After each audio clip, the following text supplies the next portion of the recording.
Howdy.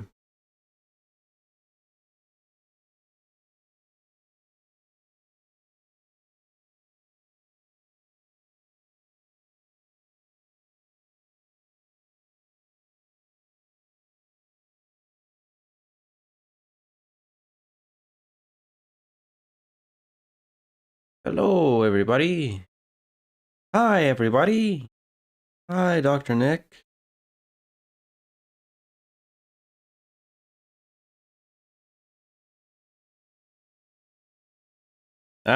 Hello, John Boys. Horrible week. A horrible week indeed. I'm okay. I've got this sort of anxiety feeling in my chest. I'm not able to eat too much. Other than that, fine. How are you doing?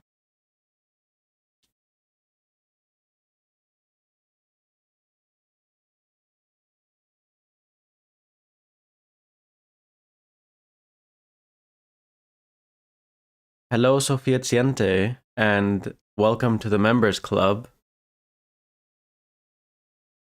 If, I don't know exactly it's how you do this, but if you see, there are some emojis that you have access to as a member, such as this one.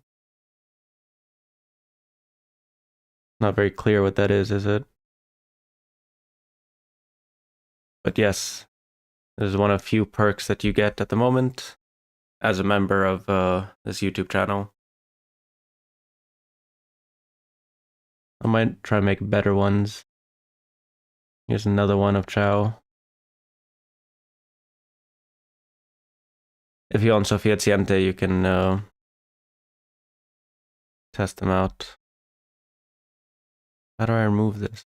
Oh, there we go.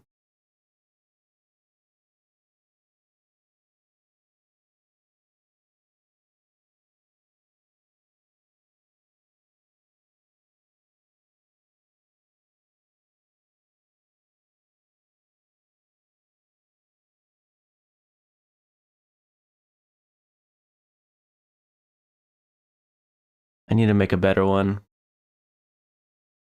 I'm only now noticing that they're so small that you can't really even see.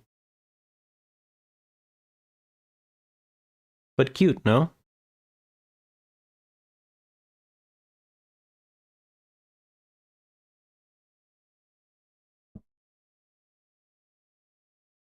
How are we doing, everybody? John Boys, horrible stuff happening in Baluchistan, really.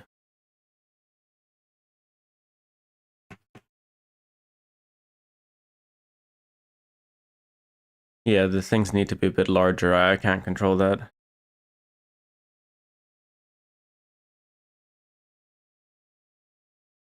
But I guess more, I don't know.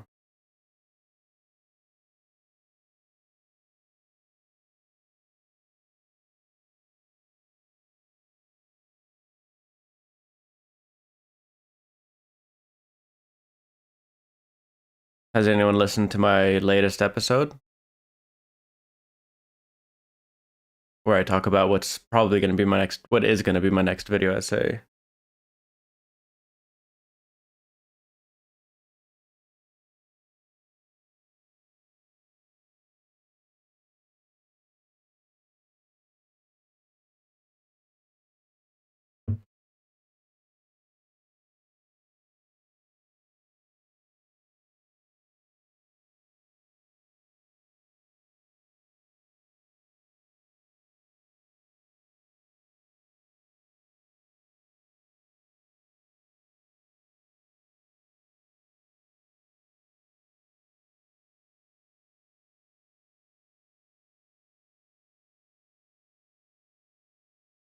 The one about today, yeah, is psychology dead? Again, it's not homework. Don't worry about it, John Boys. It's not. I'm not gonna reprimand you, but I'll probably talk a bit about it as well, a bit more today, because there's some things. So basically, I've been doing these episodes of my podcast where I kind of use that space to I don't know, it's like a sounding board because I do realize I just don't like writing. Um, there's a whole length of the process that I find very tedious, and I just can't get myself to do it. Sit down and write and edit and you know develop essentially.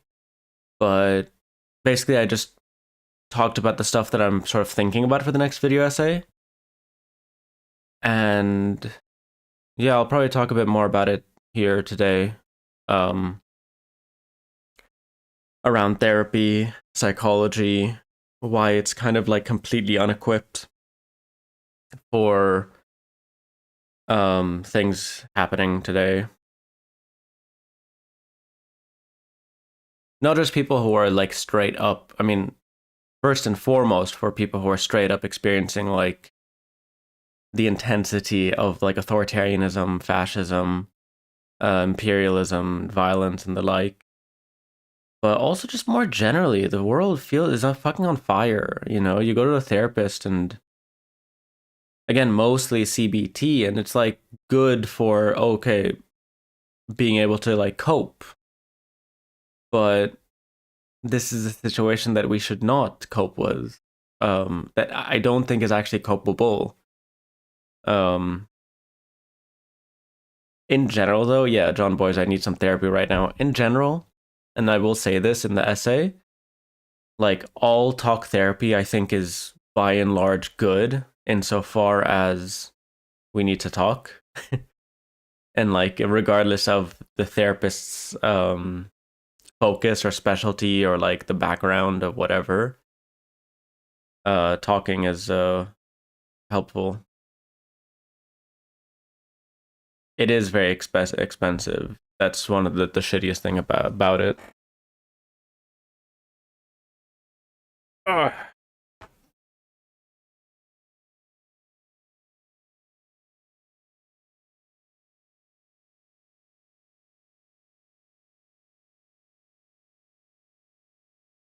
Do do do do do do do, baby.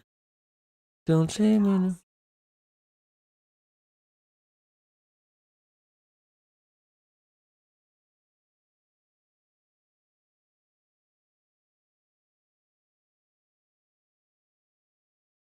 Wait, Sophia Ciente, you don't see John Boyce's messages? That's weird.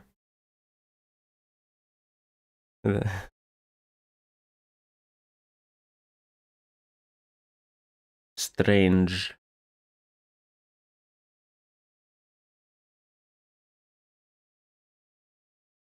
Yeah, as an early member, Sophia Ciente, if you can like check some stuff, like maybe it's a maybe when you become a member, you get a member only chat. I don't know.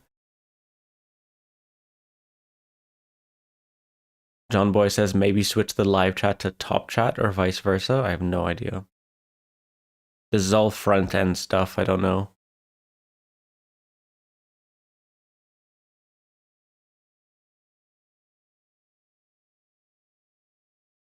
Oh,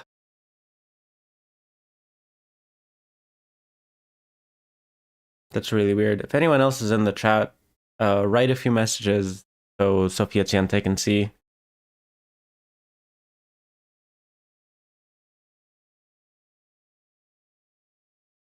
Oh, okay, that's weird.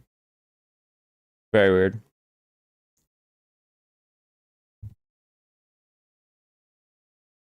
But yeah, we can go through, we can talk. Is the video Foucault inspired? Kind of, not really. Encoding overloaded, why? Anyway, I've never actually read Foucault. I've definitely read around him. Foucault is like an inspiration for a lot of thinkers that are like that in the 60s would like deconstruct psychopathology. But he's not the most accessible and also, you know, very problematic in a lot of ways. And basically, like for me and for my purposes, it's it's a starting point. Because I at the moment do want a kind of pragmatic, practical how the fuck do we make it? How do we cope? How do we engage? Like my conclusions of the video essay will be a bit more.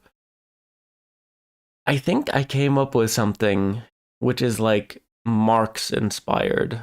So like, which again, like Foucault hated Marx.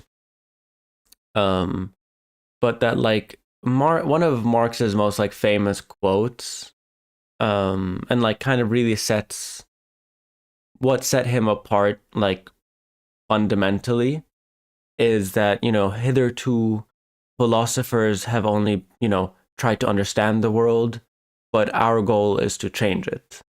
And I think there needs to be a like a psychology version of that, you know, that like psychologists, it's all about understanding the world, understanding our place within it, but it's like part of it is changing the world. Like again, and my main thing about psychology these days is the focus on research methods, on CBT as practice, which is very much so how to cope under patriarchal capitalism and the like. This is something that I've only developed after doing the episode, which is basically the big like origin of CBT is Stoicism, like the ancient philosophy. I mean, the very like the early forefathers of CBT, sorry, cognitive behavioralist therapy.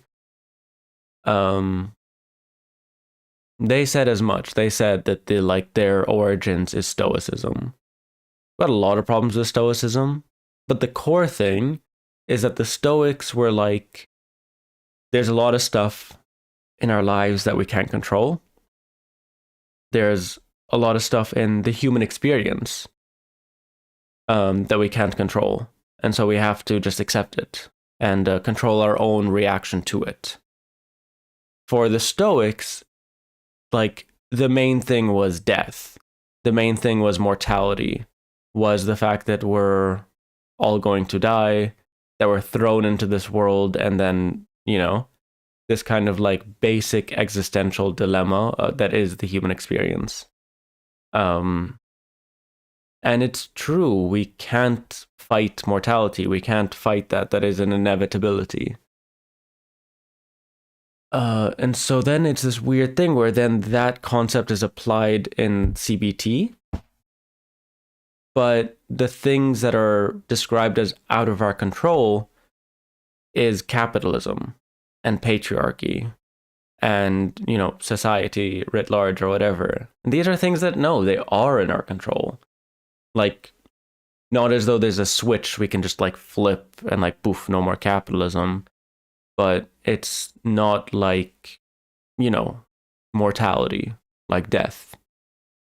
And so that to me is like a fundamental flaw. Hello, Mari. Oh, hello, Ayur.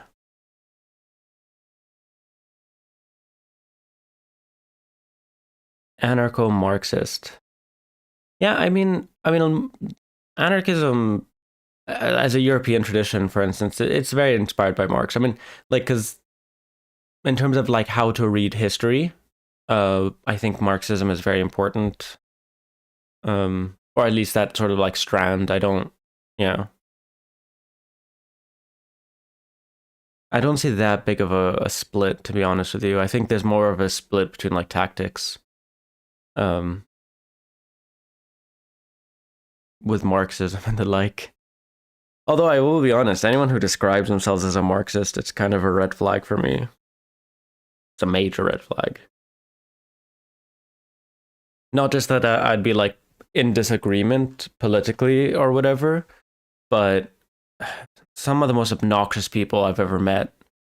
Hi, my name's Max. I'm a Marxist. Oh, hello, Max.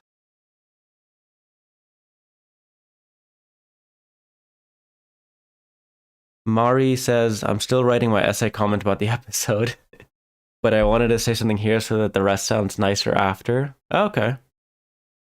Don't worry about sounding nice or not. Like if you're engaging with the ideas, I'm happy with that. To me, there's like the frustrating thing of like I'm more annoyed by comments that like completely miss the point, or like bringing in completely arbitrary or like random things, or like accusations, as opposed to being nice or not. Comments under my video essay, my god. It's been atrocious. I'm considering doing like a video on Instagram, or even just on YouTube itself, being like, let's clarify some things, you know?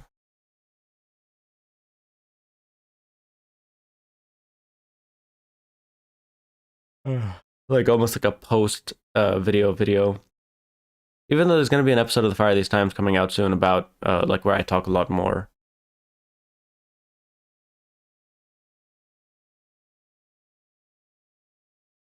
Mari says, as an ADHDer, I found the methodology part hard to follow, like especially the neo-Nazi example. I didn't understand either how the research is generally conducted or the 5% bit. Like I got the results and I can see it's useful. Yeah, I found myself that's the bit that I have to like write because it's not, and I think having visual aids will be very helpful in the video essay. Yeah, I think either visuals or just simplifying would help a lot. Yeah. For those who haven't listened to the episode, basically, the video essay I'm going to divide up into 3 parts, and there are 3 distinct critiques of psychology that I have, mostly focusing on like psychopathology, as in mental illness, abnormal behavior. And the 3 are, the first is methodological, kind of intellectual, like critiquing it from its own, on its own basis. And so like it's the psychology's obsession with the scientific method, and then the limits within that. And then a personal critique based on my own experience, like as someone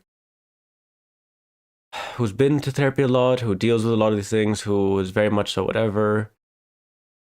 And then the last one is a bit more of a political critique, specifically of CBT and of psychology as a whole.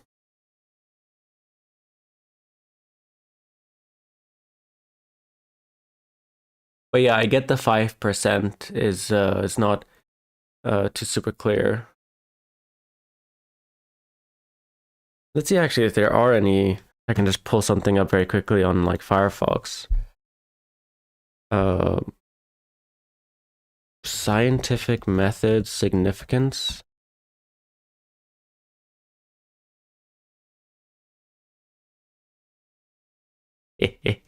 Five percent. Significant. What's the word? Variation. I forgot this word when I said it. Statistics. I'm not gonna find it. Oh, what is it? It's the p variable, I think. P value.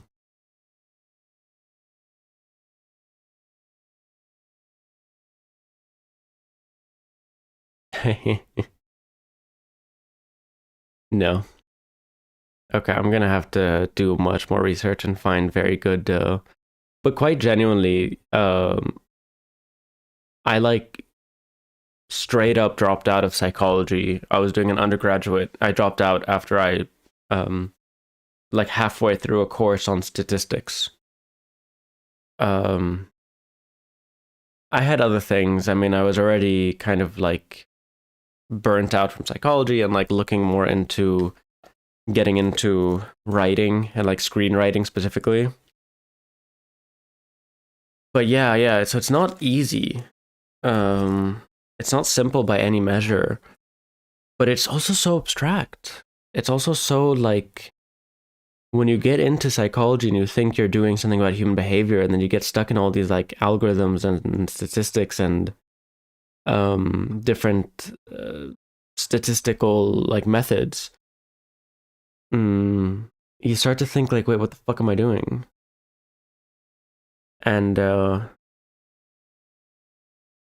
also wasn't very good at it. I think the only thing that would have made sense for me if I continued with psychology is the ooh,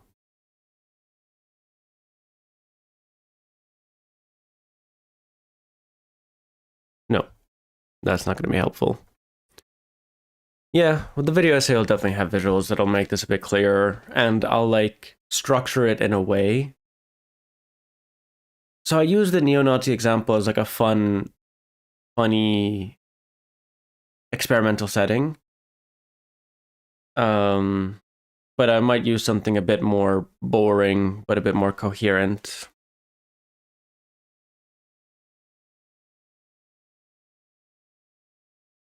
So yeah. But basically, I mean, that's to me is the most boring part of the video essay. What I'm much more interested in is the second and third bit, where it's like, yeah, what the fuck are we meant to do? With ourselves. Like psychology really, like, what are the good contemporary theories of psychology that can help us in this present moment understand what's happening, understand our place and how we're meant to cope with this the fucked up nature of the world. Um Ultimately, how does psychology service us in this moment? And I really just don't think it does. It services us to be able to like keep going. Um I had a good comment or someone who's like CBT was helpful to keep their job. Well, I was like, yeah, and people need to keep their job because then people need money. Um, but I think there's a huge crisis in psychology in that, like as a field, like with most fields. Sorry, I'm wearing a long sleeve, so trying to scratch my under, like triceps, yeah.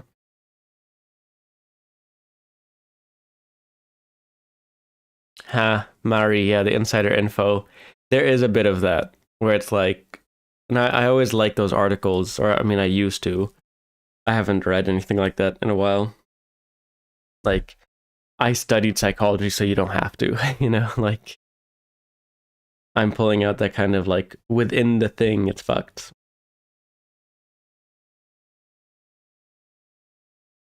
But I remember also the second part, and I'll talk a bit more here about it, is I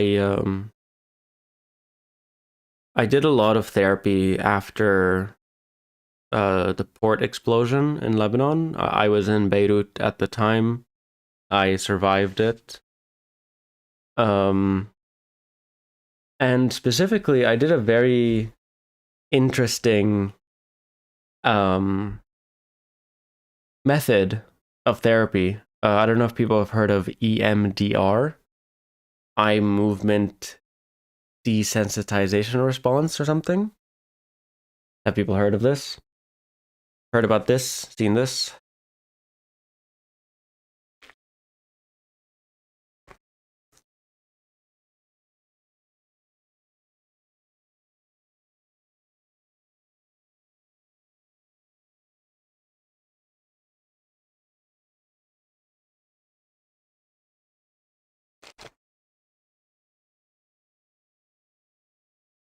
I have heard, and it's the only message I've considered ever doing.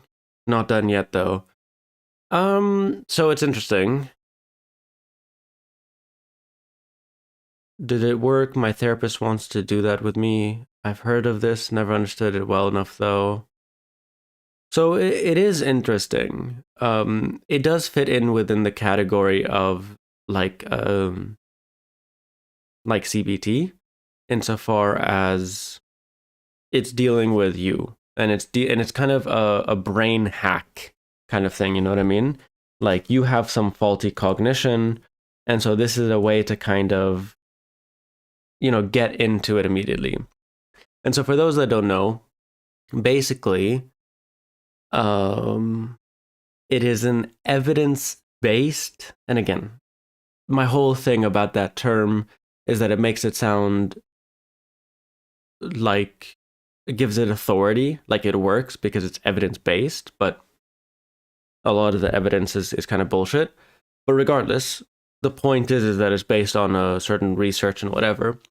And so it's this thing that if you look left and right, left and right, left and right, and talk through a traumatic experience, that it can sort of bypass some cognitive blocks. It's sort of like a triggering of the left and right brain at the same time.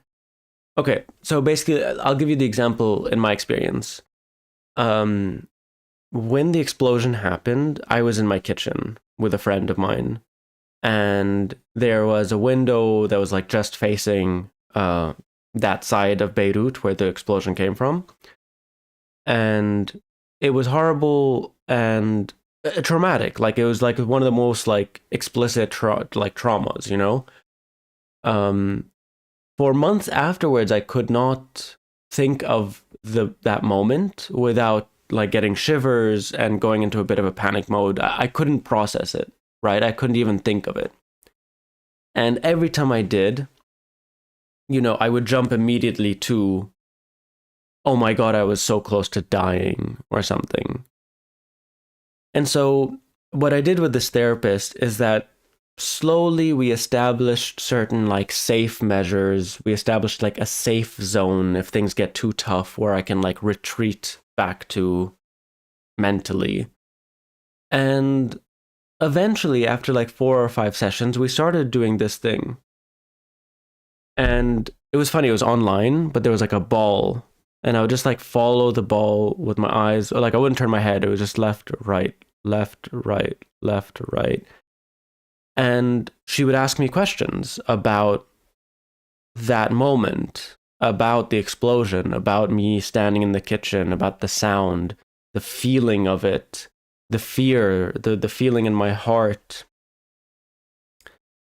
And it was difficult, but it got to the point eventually that I was at least able to think on that moment and examine it and analyze it without getting triggered. Because I think essentially what the theory is that, and this is very much so based on like cognitive theory, which is that there are certain processes within your thinking that influence your behaviors and your thoughts and your attitudes and your beliefs. So one example is the generalization or the catastrophization. So that when I think about something, when I think about what if this happens, then it's the fear that basically I will die. And it's like there are steps there. This happened. Sorry, I know I'm going off on one, but it is a bit difficult. Something that my therapist at the time tried to explain to me, and it was very fucking difficult, was that in actuality, I was safe in that moment.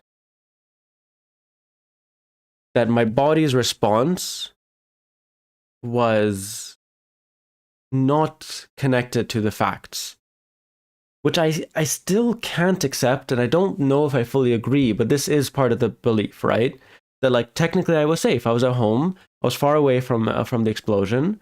Like there was no actual chance of me dying, even though actually there was. So I find it a bit of a weird thing. I don't know. It's a lot of bullshit. Honestly, there's a lot of like feelings of like trying to gaslight yourself. But just for the EMDR thing, I think it's the same thing as like the helpfulness of walking and thinking. It's just like activating both sides of your brain kind of thing. Take your time with this, is very interesting. Mari, I don't agree with this either. Tell me more. But essentially, it's just like it was helpful to an extent. Um, where it was like there are some things that I am doing that I can help myself by not doing, by not generalizing or catastrophizing. And these are cognitive terms, right? Like taking the sort of bare facts and then expanding them into things that don't necessarily. Um, and so another thing I was dealing with at the time was the sound of Israeli jets overhead. They would, as they're still doing, regularly just fly over Beirut at low altitude. At the time, they wouldn't break the sound barrier, which they're doing now a lot, but or a little less than they were a few months ago. But still, the sound of the jet, the feeling of a jet, is something that's very scary. And so, what she would try to get me to accept is that just because there's the sound of a jet does not necessarily mean that the jet will attack. And again, it's a very difficult hole to plug. And I don't know how useful it was. At the time, it was like I was like I needed something. I needed saving in that moment. Like there was no option where it was like, oh, let's get rid of the jet. I literally can't. You know what I mean? And I wasn't able to function. Um, but literally, it was gaslighting. But it was like I literally could not function. I couldn't leave the house. I couldn't even eat that much. And so I needed to find some way to overcome it. And I don't know. Like a lot of the other stuff and the stuff that I'll be dealing with in the video essay will be dealing with like understanding um, the situation and like in a grander sense what we can do about it. But in the moment, it is very difficult. And it feels like I need to. I knew at the time that I was like lying to myself, but I used a term at the time like a necessary delusion in order just to be able to function. And so I have a bit of a back and forth with that.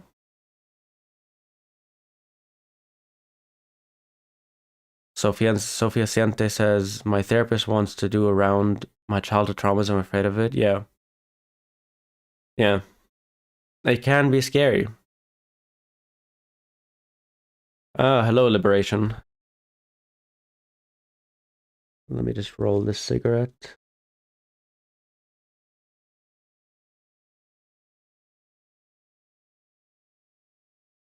So,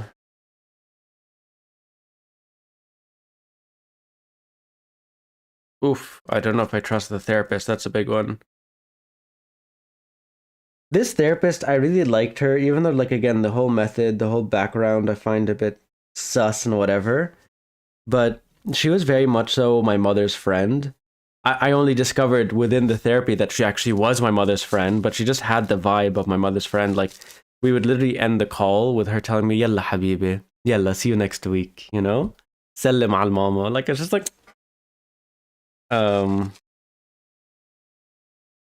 but I think there's a distinction that I'm going to make very sharply in the video essay, which is that there are certain things which are helpful to cope, but these things really do not have a kind of intellectual basis to understand the world and ourselves. And I actually, yeah, the intellectual basis is gaslighting.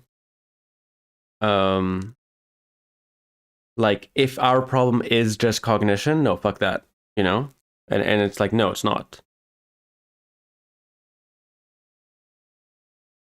But if it is just like very coherent and like explicit, and this is what a lot of CBT therapists do, where it's like, this is just to help you get by, then fine. But again, there's still limitations. I found myself also like doing meditation at the time and listening to a few things. And basically, it would be like 20, 30 minutes, and I would calm down and kind of block out the world. And then as soon as I take off the headphones, I hear a noise that I think is a gunshot. I hear a thing that I think is a jet, but it could be a plane. I, and then I immediately go back into this like shitty feeling, the scared feeling.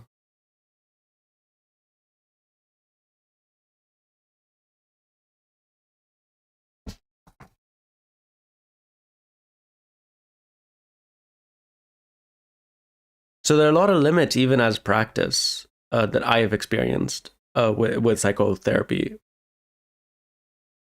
with things like mindfulness, with things like cognitive theory, behavioral theory.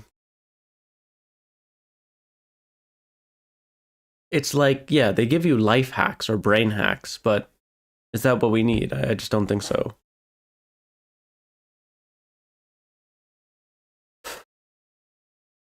And the fact that it's very individual, it's like explicitly about you, your cognition, your reaction to the world, and your processing of the world, and of things happening around you. It has very basic limits, you know?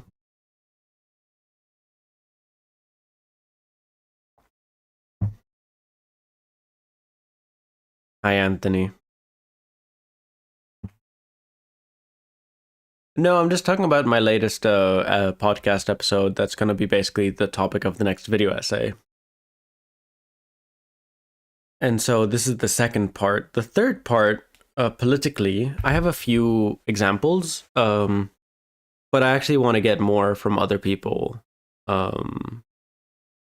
Decolonized stuff, collective healing stuff. John Boy says, I just realized there's a huge fan base for Ali Ayub. What do you mean? Where's the fan base?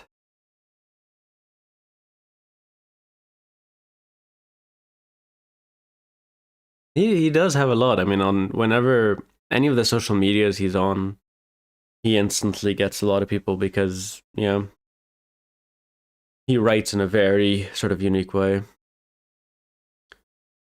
and has like a very internationalist focus, which again, like, it's just very rare. Um, and I've always appreciated it. That's why I kind of like gravitated towards him. Sofia Ciente says, I guess if it helps you to be less at the mercy of your triggers can be useful, but not a solution deep down. Yeah. Exactly. It's like explicitly individual. It's explicitly to help you cope. And again, if it's based on stoicism, like, yes, we do have to learn how to cope and accept death and existentialism and our mortality, our futility against death. But that same thing applied to capitalism is just reactionary. It just sucks. Because it very much so is not this thing that's like, khalas, it's there, you can't do anything about it, you just have to accept it and cope with it.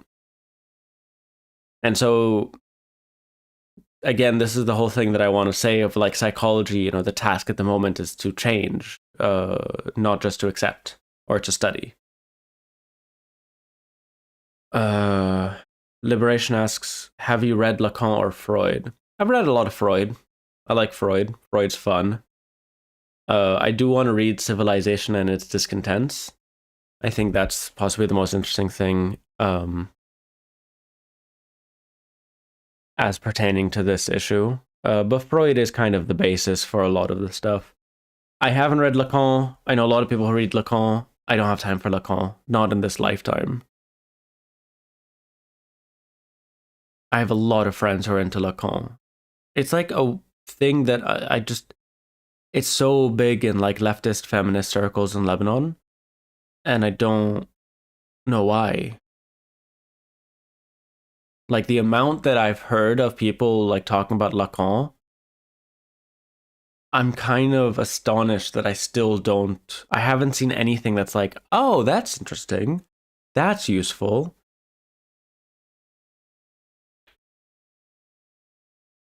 I just don't get it. I just don't. And so, like, I'm in a position where it's like I'm being very explicit that I haven't read much of it. I don't understand it, and so like my rejection of it is not like situated from a place of like his theory of whatever.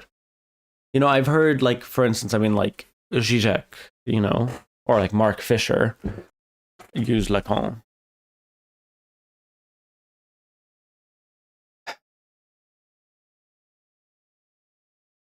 I mean, Mari, if you don't trust your therapist, that's a pretty big fundamental thing. Like, not even just with EMDR, like with everything, like the whole process.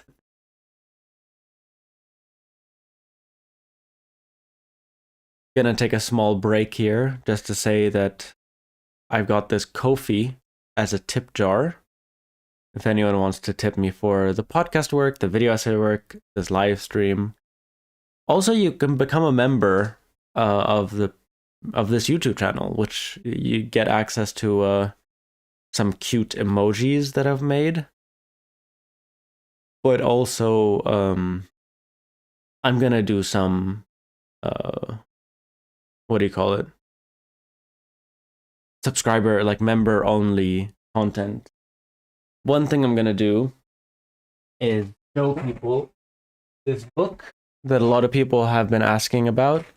It's the book that's I have on the back with my video essay.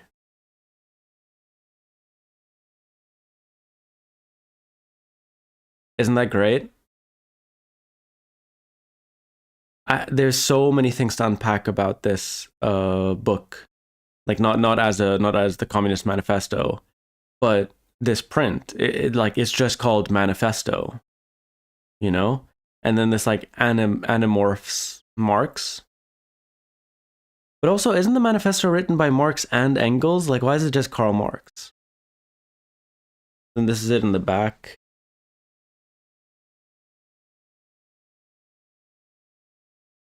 Again, still just called Manifesto. I find that really funny.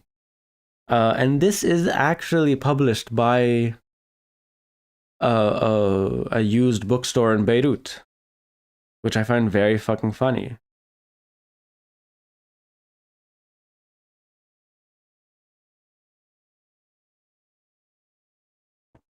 So I'm gonna post that as like a picture, um, on the YouTube, whatever, for members only.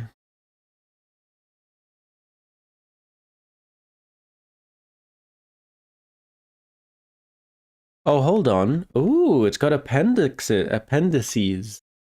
I didn't realize that. So it's not just the manifesto. I don't think I've ever actually finished the Communist Manifesto. I probably should.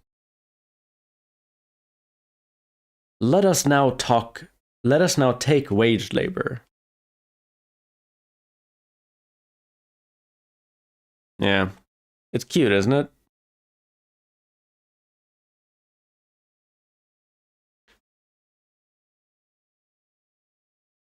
I'm a become a member as soon as I get my degree. Best of luck. The cover needs to be framed. It's a work of art. It's fantastic. The gradient, the kind of like blue halo around him. I don't know. The typology, it's fantastic. As soon as I saw it, I was like, I fucking need that. Are you serious? I met a Palestinian man at a bar a while ago, and he told me to read Takwin al-Arabi. Have you heard of it? I think so. Let me look that up. Do you know who it's written by? That sounds familiar.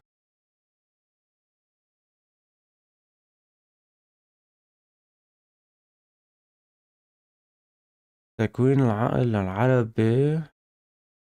Muhammad Abdul Jabri?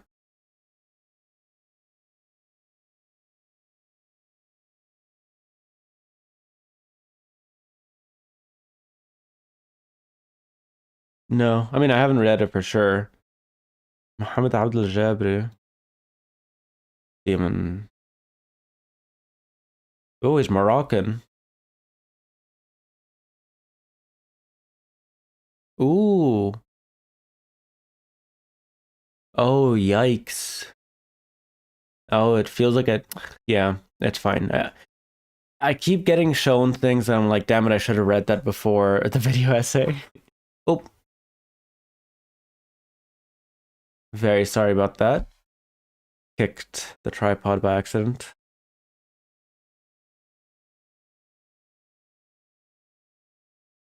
Um, I think I was talking to someone who was mentioning it as a kind of like actual analysis of like the current Arab psyche, the kind of collective conscious or whatever the essentially something I was doing in the video essay. I was talking about Arab nationalism and like it's um you know how it still exists, but it sort of creates a kind of inferiority complex.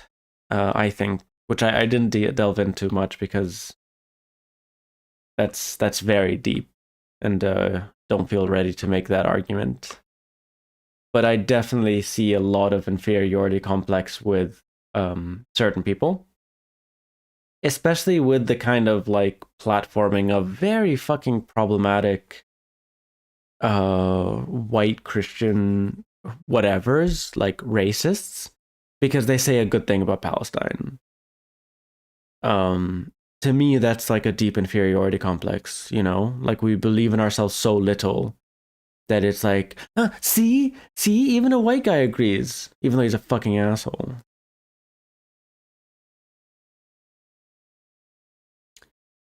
Have you already dived into the Frankfurt School of Critical Theory? Not much, really. Um, I noticed a lot of the people that I gravitate towards intellectually seem to come from the Frankfurt School. At the moment, for instance, part of this next video essay will be um, seems to be Swissmo, Eric Fromm. I really like him.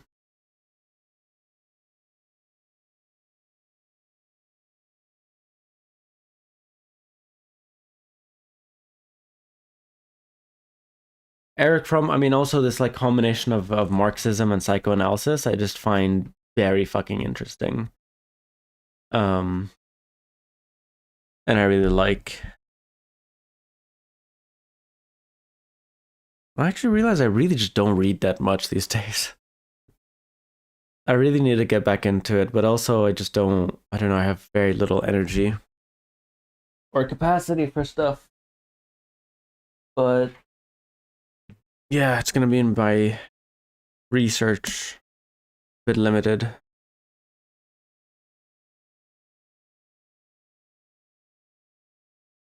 Oh, what's this? I'd love a discussion of Fanon. I struggle to read him. I struggle as well. Um, I remember like a few years ago trying to read Wretched of the Earth, and it's very much so one of these books that like you have to. Um, I mean, same with Marx. I mean, same with a lot of these people that they're very much so dealing like are in reaction to other things or contributing to a certain field or you know what I mean. Like it's like how much can we really understand Fanon without understanding Algeria and French colonialism in Algeria and the anti-colonial struggle, because this is very much so where he was, you know, literally, but also politically and intellectually, and he was part of this movement that he knew and he saw the problematic natures of, and so I have someone who was doing research on Fanon, and very much trying to use Fanon's critiques to the present day in terms of like Palestine and Egypt and the like. And what he told me, I found very interesting. He says that he thinks the reason that Wretched of the Earth is such a powerful text is because Fanon knew he was going to die.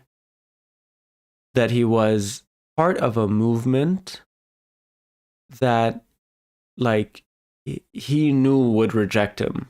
You know what I mean? Like, and this is what happened eventually with the, what do they call it? The FNM, the Algeria Liberation Movement.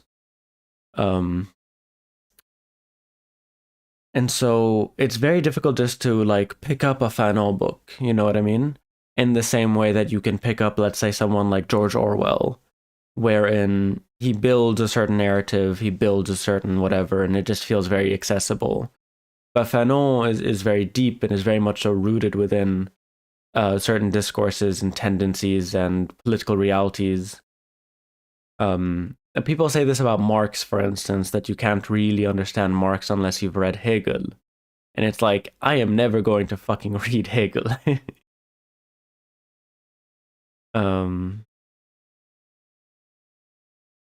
Oh, there's chat happening.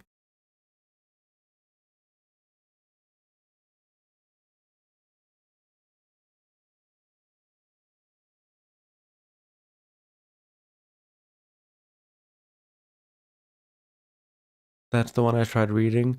Oh, yeah. He has some letters, and the letters are very cool. This is still talking about Fanon. I do want to check out Black Mask, Blackface White Mask. But also, yeah, I'd be more interested in reading, let's say, like this friend of mine who's doing a documentary, like people's application of Fanon. But yeah. Liberation asks how we can get more familiar with Lebanese radical circles. I don't know. It's very gatekeepy. It's very, very, very gatekeepy. Yes, please don't do that to yourself reading Hegel. Yeah. But also, again, so the term I've been using lately that I kind of like is to describe myself is an amateur intellectual. Because I definitely think that I am like doing intellectual work and like trying to find coherent, cohesive arguments and critiques and the like, but I haven't studied, comparative literature or political science or, you know what I mean? Like, this is a lot of just self-study. I have a degree in screenwriting. But my critiques of psychology, my critiques of philosophy, my political critiques come from experience, but also self-reading, you know what I mean? Like reading these texts myself, engaging with them, engaging with other people with them. And so it's I like the term amateur. Not in a way that like I'm an amateur trying to be professional, but that I essentially reject the professionalism. Because again, like, we can have variance in conversations around certain philosophical notions, and tie it to our current predicaments and issues and political crises. And that could all be very fucking interesting. But then you open up a journal of like contemporary philosophy and you're like, what the fuck are they talking about? Like, the extent at which these fields become so niche and so disconnected from the rest of the world. Same with psychology. That it kind of ceases, it like subverts its own basis. Like, what even is the fucking point of writing a text on philosophy where it's like, there's 5 guys and they're all in Prague that can understand it. And I'm not saying everything has to be completely like accessible. Like, I understand the necessity of like having these spaces of like knowledge production that have their own language that you need to be a bit familiar with, but the output is completely fucked. I don't know. And unnecessary and just like to me, useless. Oh, Sofia Ciente, thank you. Amateur intellectual. I like it too.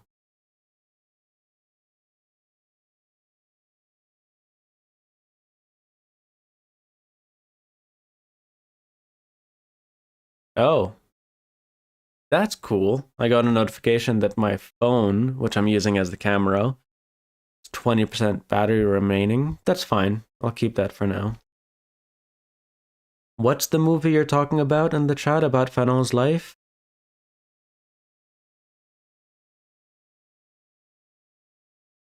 An Algerian film. Do you have a name?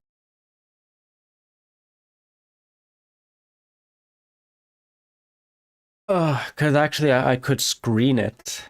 I don't know when I would have the time to set these things up, but I do want to get back into these film screenings. Those were nice. I do have a few films, like I talked about in the last stream.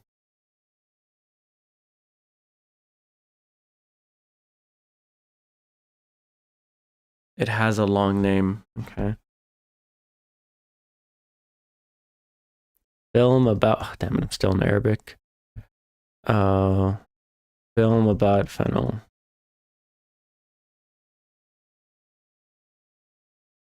Ooh, there's a 1969 film. Wait, what are y'all talking about? There's a 2024 film. It's just called Fanon.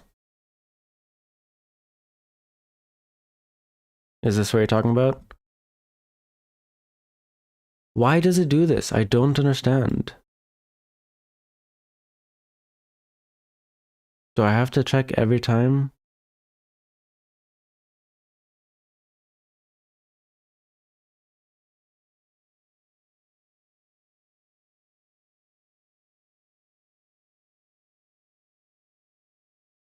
Oh my goodness gracious me. Do you see this by any chance? Do you see the...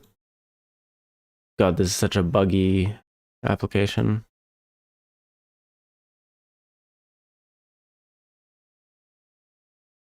Yeah, there's a 2024 film just called Fanon. I don't know if that's what we're referring to.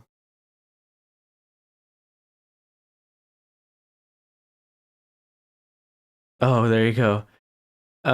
True Chronicles of the Bilda-Joinville Psychiatric Hospital in the last century, when Dr. Franz Fanon was head of the 5th Ward between 53 and 56. Jesus.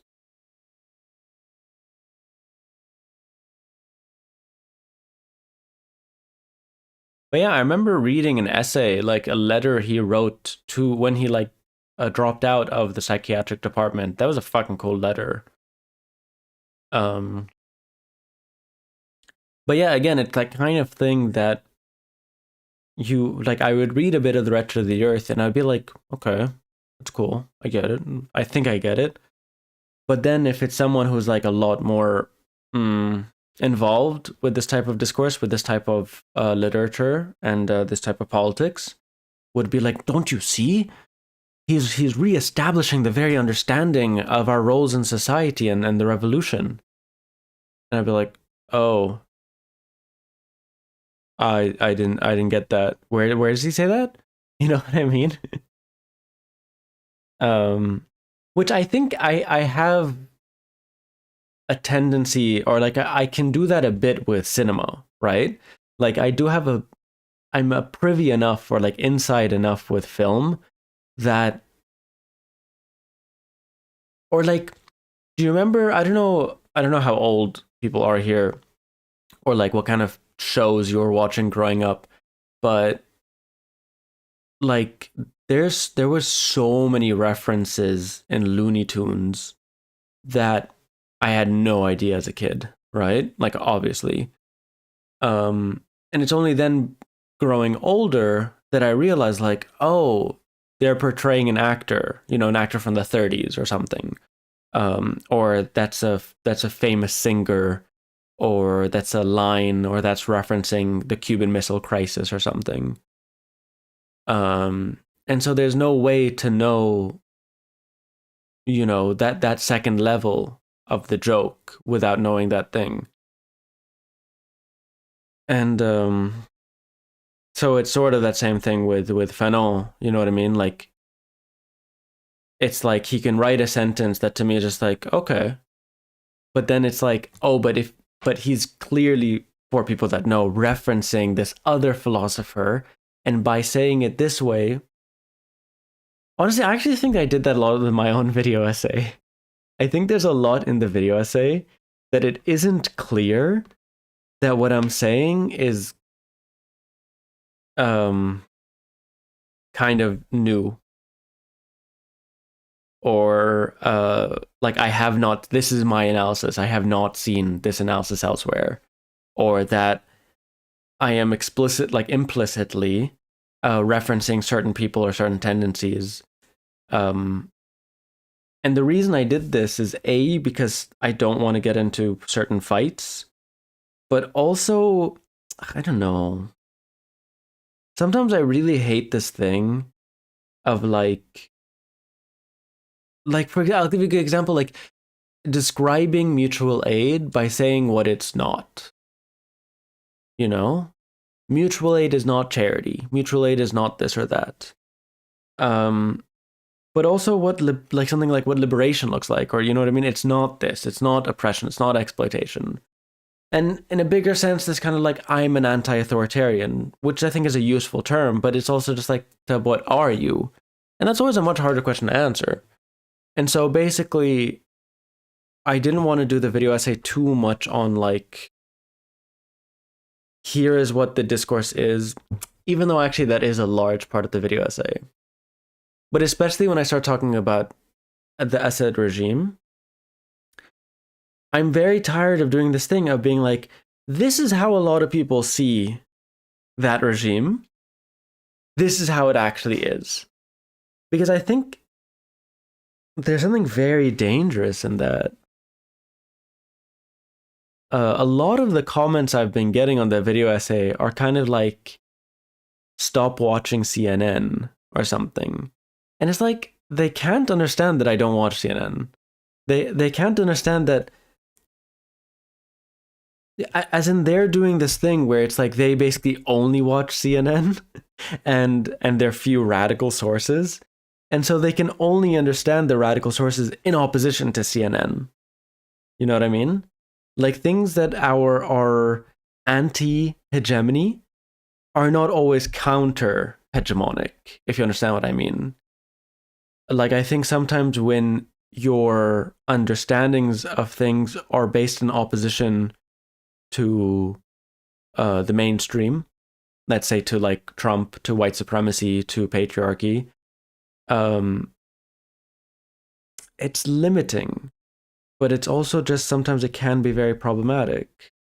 Again, this is one of those things I don't know if I can explain very well. But I definitely find it a bit more useful, at least for me, to find positive arguments that like stand up on their own 2 feet. And aren't just situated in opposition to something else.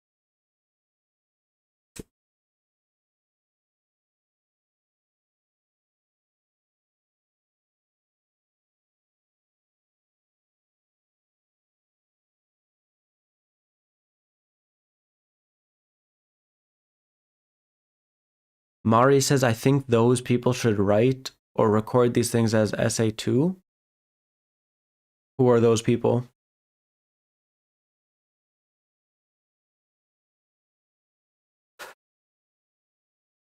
I want to know what love is.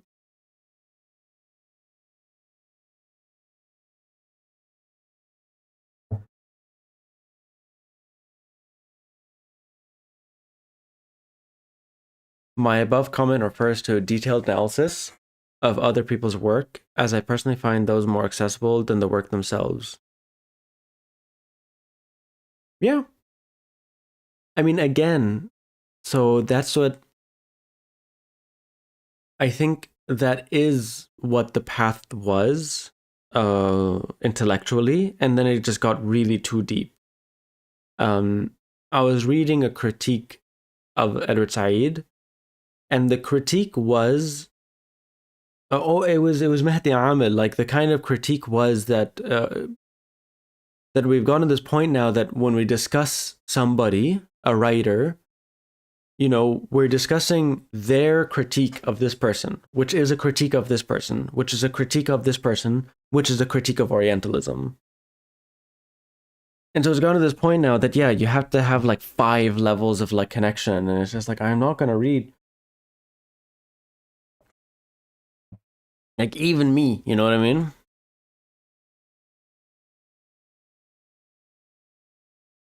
I want to know what love is. God, I'm a bit annoyed actually that you can't see Firefox.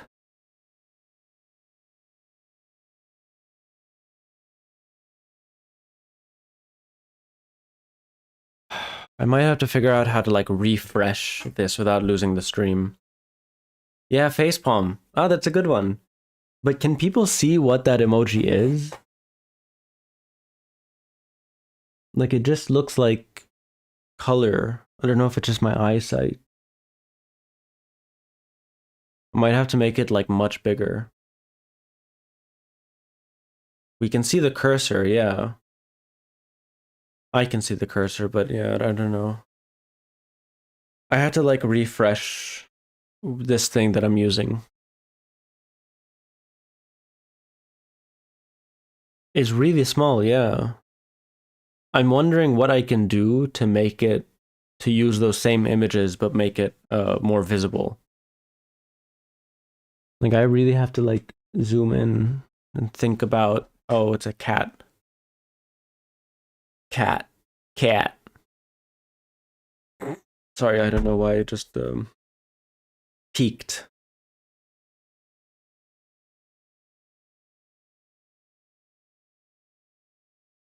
So talk to me. I've been rambling for an hour.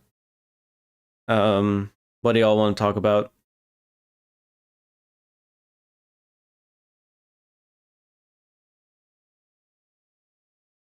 Anything special? Anything on your hearts? Do you want me to tell y'all a funny story? I'm trying to find a way of making these streams a bit more accessible. Because again, I've got my podcast to like go off on certain things. But this is your space too. This is your Sunday night. Well, your Sunday.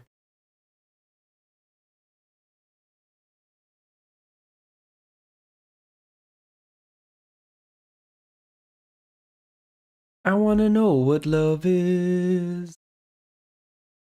I want you to show me. Bum, bum.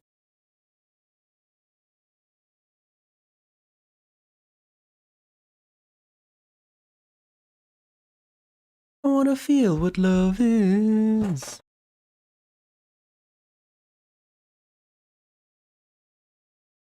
No one's got any pressing things.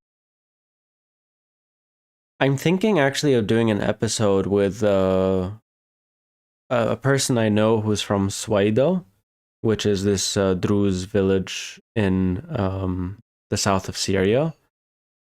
And I'm thinking of calling it Druze News. I thought that was all very funny.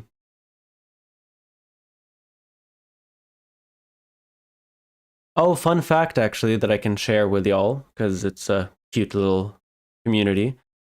Um, we're gonna start up a new podcast, which I will be taking like a lead role until it can kind of grow its own feed as well. Which will be the From the Periphery podcast. So I don't know how long people have been following, let's say, the Fire These Times as a podcast, but it was originally Elia Ayoub's like brainchild, wherein he would just like explore whatever's on his mind, and he's a very interesting person with like a lot of different interests and like connected to a lot of really cool people, and so it would go in certain directions like solar punk, black anarchism, the Spanish Civil War. I don't know, you know what I mean? But more recently, the episodes have been very like rooted in the present moment, things that are happening. And it's felt like it has these like split identities. And so what I'm thinking, or what we've been discussing, is making a new podcast called From the Periphery. So that the Fire These Times can return to being like an Elia kind of centric podcast. with these like more evergreen, like longer theoretical topics and the like. And the From the Periphery podcast would be, you know, kind of quick, responsive, possibly even shorter in some cases. Where it's like, like for instance, the episode I did about Ochalan, where I got Dilan on and whatever.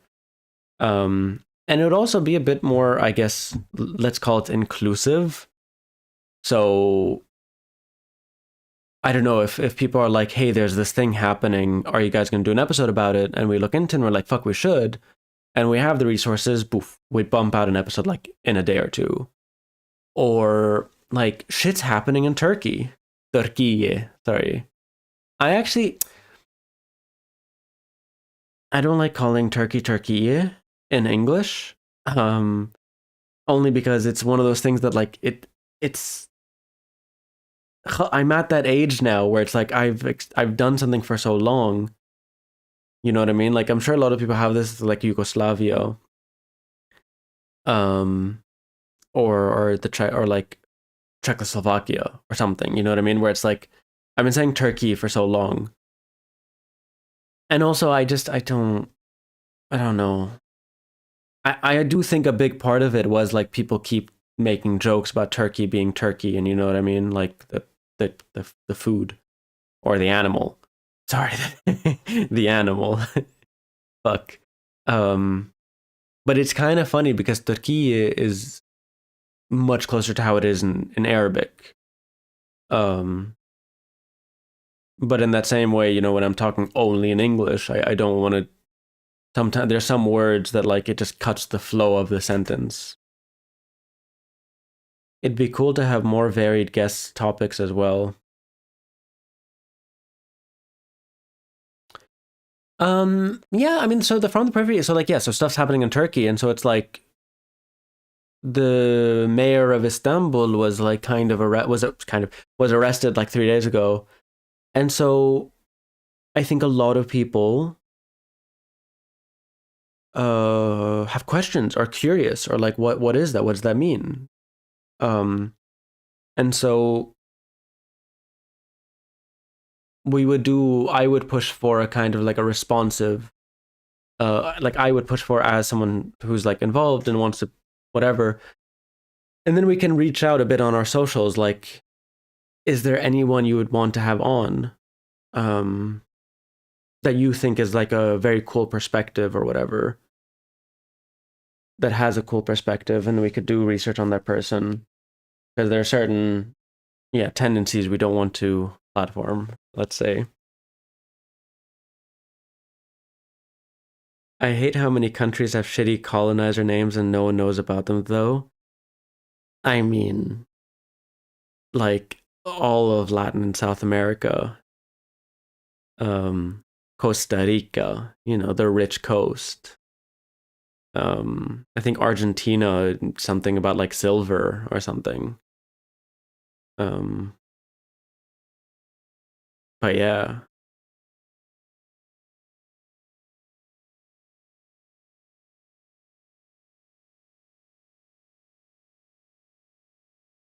Oh Lord. So yeah, exciting news. And we're probably gonna start doing that pretty soon. Because it really does. We can build the infrastructure like that. We have the cover photos and stuff, the cover art.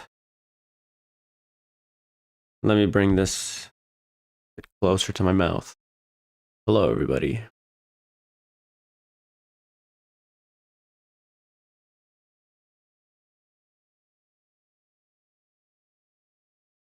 But yeah, I'm really anxious these days and like quite depressed. And so part of the reason I want to do this video essay is because I mean, this is why I did the podcast as well, but the video essay is like a full thing. Because yeah, I don't know, things have been hard and there's just no answers. And I'm not going to pretend to have any answers, but it's just like, what are we supposed to do? I don't know. like the field that's meant to give us answers in this regard is just kind of useless.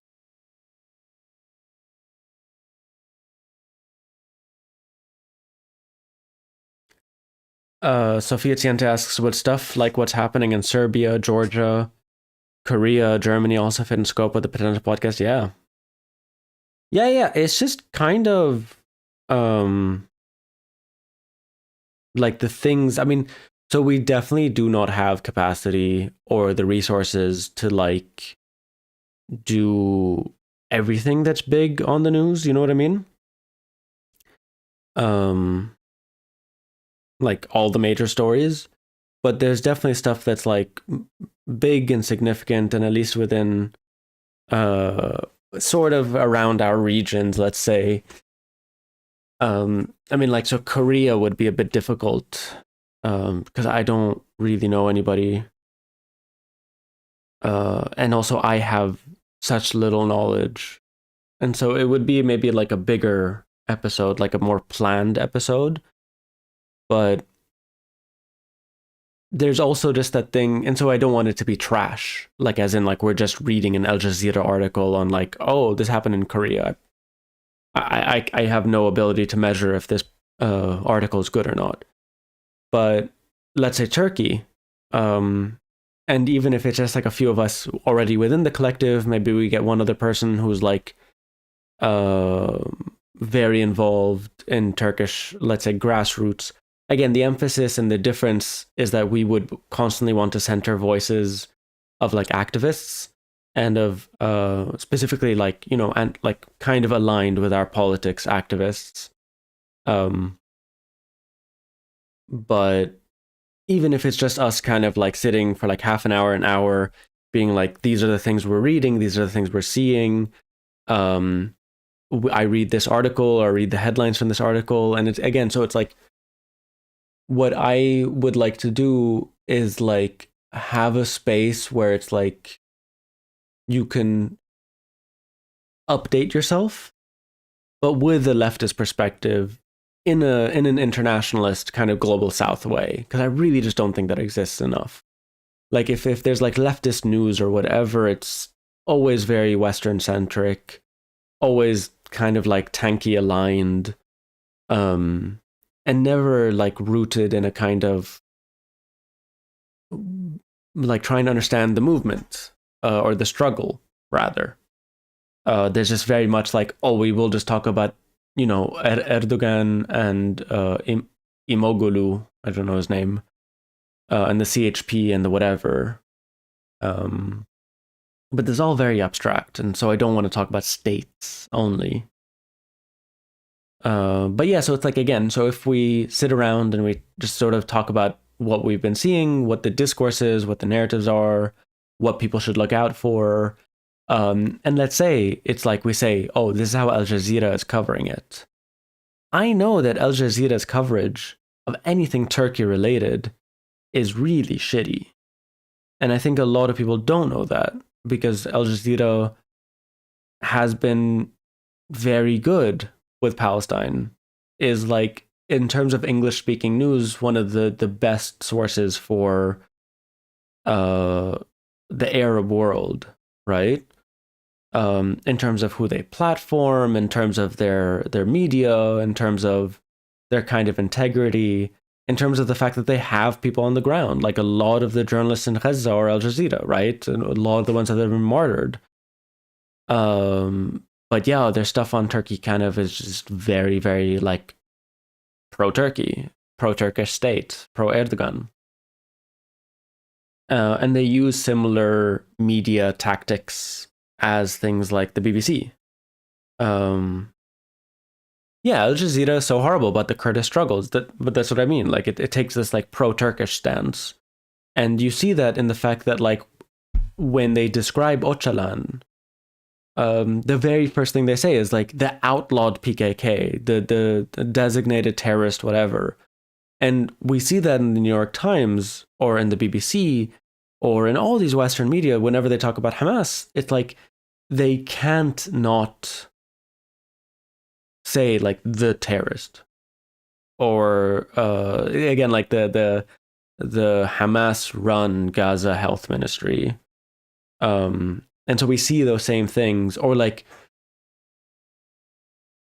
that it centers on what they do, and then like at the very bottom, like, oh, also Israel did this and that. Al Jazeera does that with Turkey. And so exactly. So I think it's just gonna be like a pretty easy to do useful stuff. Yeah, Sophia Tenta, I was wondering, of course it's not possible to know cover everything. But there's definitely like a Levant, 10%.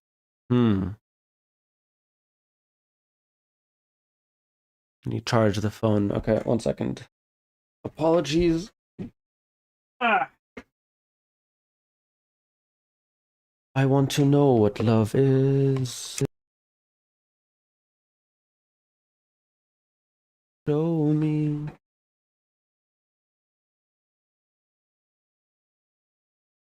All right.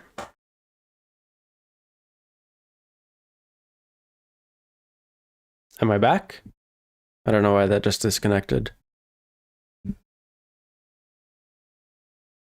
So yeah, from the periphery, media, news, I don't know. I don't think we're going to call it news because that's going to sound, like... Because one of the most annoying comments that I get, and I got a lot on the video essay, but like we get a lot, is like, why aren't you talking about this? Because we're talking about this, fuck off, you know? But it's always like a gotcha, you know? That I didn't talk about all these other things. But you don't talk about this, and therefore that means that you're pro that, and therefore you're biased, and so fuck you off. Like, you know, just like leave us alone. Like very few people will want to actually engage with the thing you're saying itself, you know? Like again, the comments on my video essay have been kind of a bit annoying, where it's like, oh, none of you actually want to engage with the actual content of the video essay. Like even people who are like, who like it, I've only gotten a, hey, I like this, good job. Or then people be like, yes, you're right, and then go off on something where it's like a bit bizarre. Trabzoned here from the Where Are the Arabs video essay. Don't forget us when you get famous. I already am famous, and I'm humble, so don't worry about it. My first video essay got 130,000 views. It went directly to my head, but I remain humble.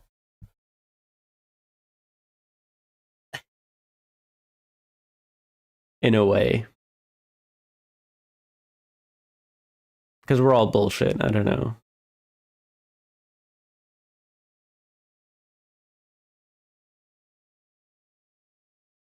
But yeah, that was a good video essay, wasn't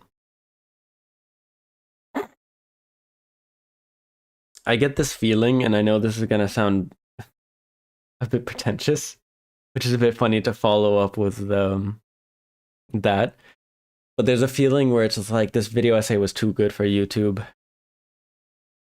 The comments I've been getting, it's just like, oh, like I spent so long, and like I know because I spent so much time researching, but again, this is my life, that this is like I'm saying some shit. And it's like very few people recognize that, where it's like, oh, wow.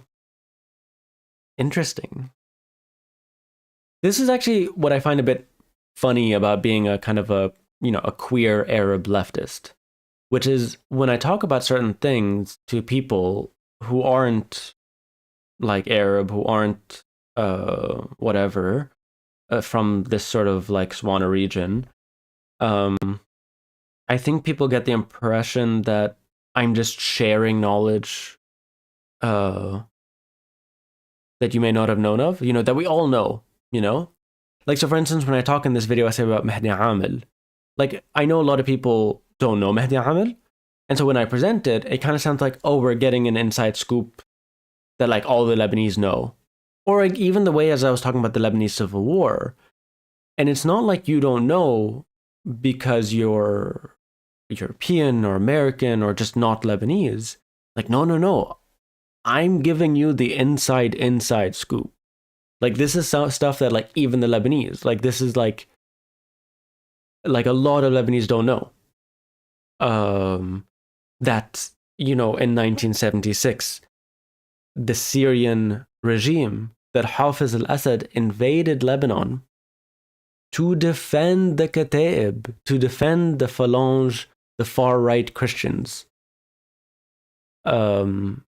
Especially because now they hate, you know, and it changed afterwards, but it's a pretty big thing, and it's just the kind of thing of like trying to communicate that like this is it's not a hot take, but this is something else. Like, it's not that I know just because I'm Arab or that I'm Lebanese. It's like this is unique even in that regard. I want to know what love is, or even Sheikh Imam, you know. Would you consider doing a similar essay in Arabic? Ugh. I'm thinking of working on the subtitles, but I'm still a bit uncomfortable with my kind of like. I mean, the only Arabic I really talk is a very Lebanese dialect, but even then, it's tinged with an accent that I can't get rid of. And so I'm still a bit uncomfortable broadcasting in Arabic. Trying to get over it a little bit, but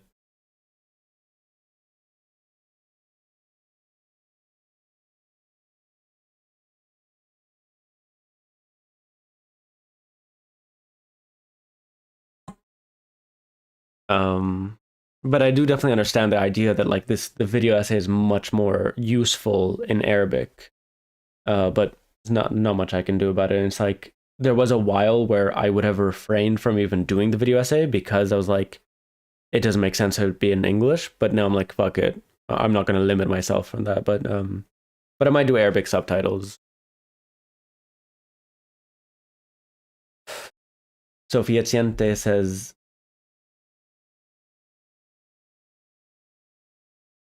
I more or less got where that you were doing that, but just because it's inevitable to have encounters with Arab nationalism while organizing, yeah. But again, it's like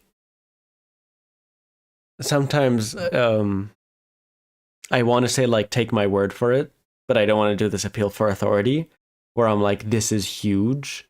Like this is just the main thing that's like everywhere. Like you still have posters in Beirut of Abdel Nasser. Still have posters in Beirut of Saddam. Um yeah. Thank you, UK Quad. Welcome to this lovely, cozy community. Trab Zoned. Yeah, honestly, didn't know Sheikh Imam until I watched the video essay. Yes, I know true crime. It's not a true crime. Don't worry about it. Again, I didn't know him until the revolution. Like literally being in protest and hearing the song and being like, damn, fuck is this? And going back home like, oof. And then only recently, like looking more into him and being like, fuck, he's got bangers. Actually, fuck. Thanks for noting, actually. I should make a add comments in the show notes about like linking to videos. I am Beiruti. I mean, I'm not Beiruti in terms of like my family, like we're from the mountains, but I was raised in Beirut, and I call myself a Beiruti insofar as like I very much so am a product of Beirut. Even the accent, very like Ras Beirut. Yeah, I grew up there. But also, you know, the mix of like kind of westernized Lebanese, but then like rejecting that westernization. It's a very Beiruti. And also, both my parents grew up in Beirut during the war, in West Beirut. And so learning that history and watching like films and documentaries, there's like a, whoa, this is where I come from, literally. Like that kind of sort of psychosis.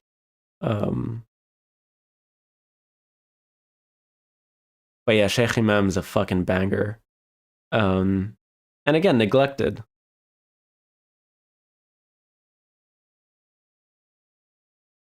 Want you to show me. Fedor79, are you Beiruti?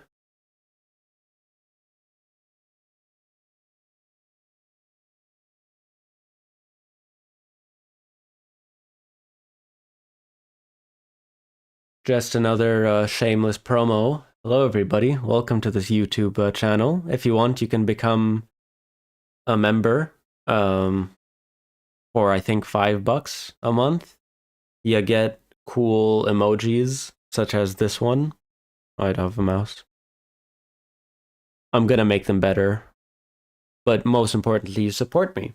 And if you don't want to become a member, there's a tip jar. Shit. For one-time donations to help me stay afloat in this shitty capitalist world, even though I'm not like scraping the bottom by any means. But yeah, that was a nice little self promo. From the Canary Islands. What are you doing in the Canary Islands? Sorry, that sounds really bad. Are you from the Canary Islands? Nice, I discovered you because of the Where Are the Arabs video, and just have seen other videos of yours, and they're quite interesting. Thank you. Quite a different and interesting perspective. That's me.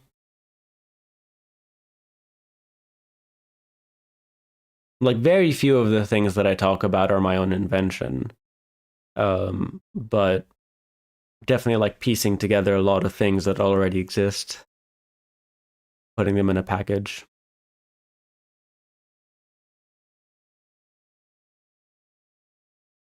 A lot of chest hair going on here.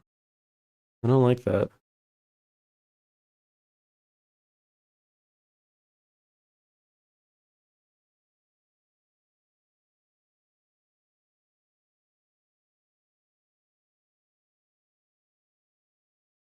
Yeah. No, I got a lot of new followers from the Where Are the Arabs video. A lot of new subscribers. And I'm gonna keep doing these video essays. I like it as a format. Very revealing stream. Oh, the chest hair, yeah. I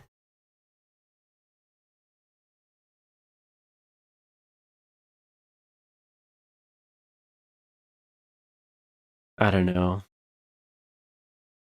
Things are so fucked. Like, my friends in the US are freaking out, and there's like, it's really terrible.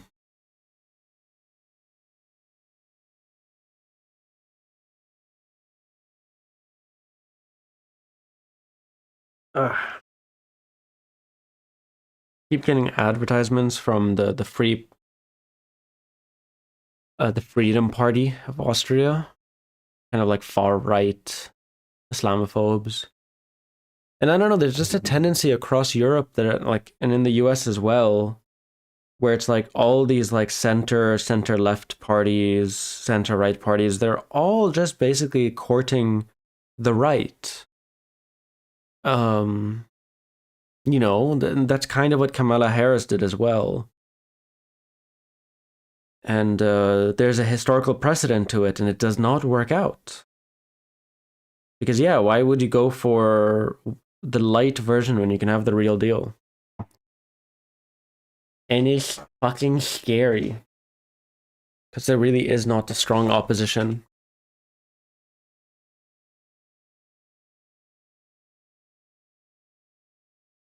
Like, I don't know if you're seeing whatever.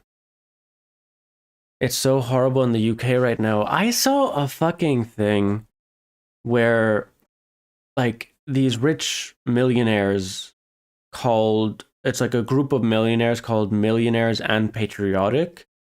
And they did this advertisement on a bus, on buses, and they were like,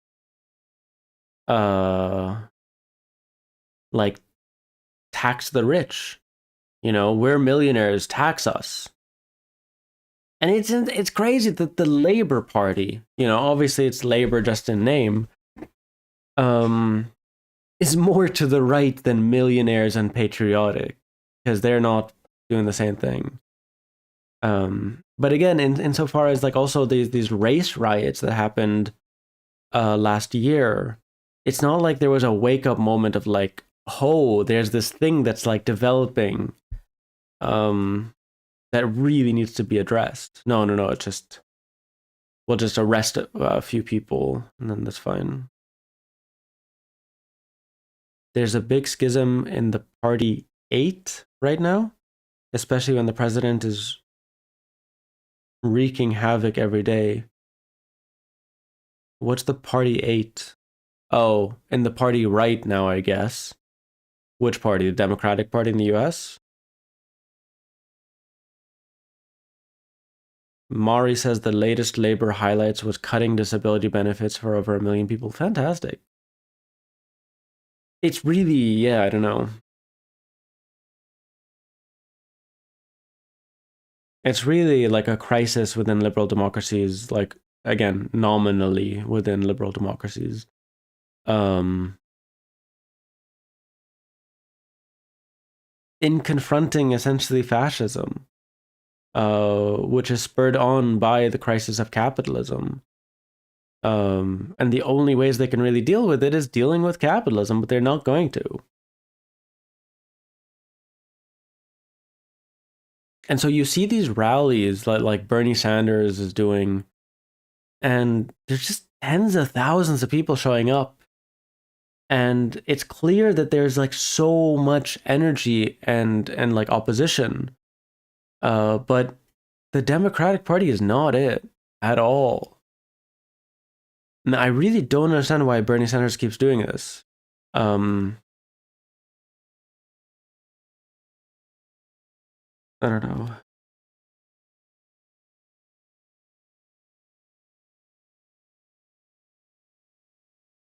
Every party with labor in it is horrendous in my lifetime. I guess I only know like in the UK and the so-called Commonwealth, like Canada and Australia, and yeah, it's all pretty shit.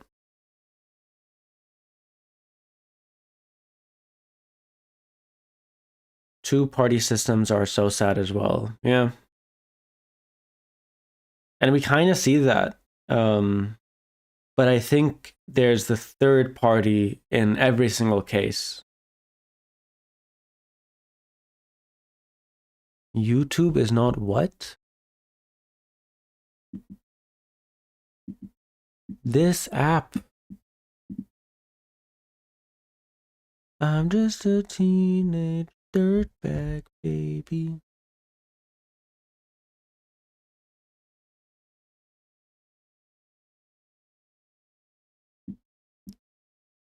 You all hear me?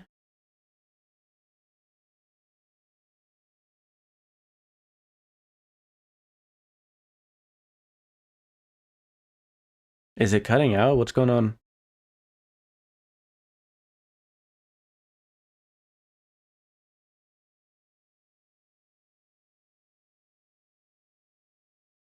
Oh, is it fine? Do people hear me? My thing's bugging out. Oh, you hear me? Were you hearing me sing just then? I'm getting an error message. Whatever. YouTube is not re. That's it. Okay. But yeah, there's the third party, which is fascism. I mean, even Trump, I think, signals a kind of a different party within the Democratic Party, within the Republican Party, which is kind of an anti-governmental party, Like his whole thing is like gutting the government.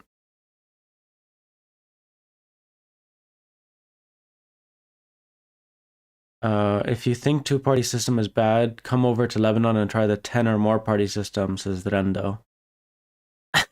I mean, it's like, yeah, it is true, but our problems are, it's different than just the parties. Because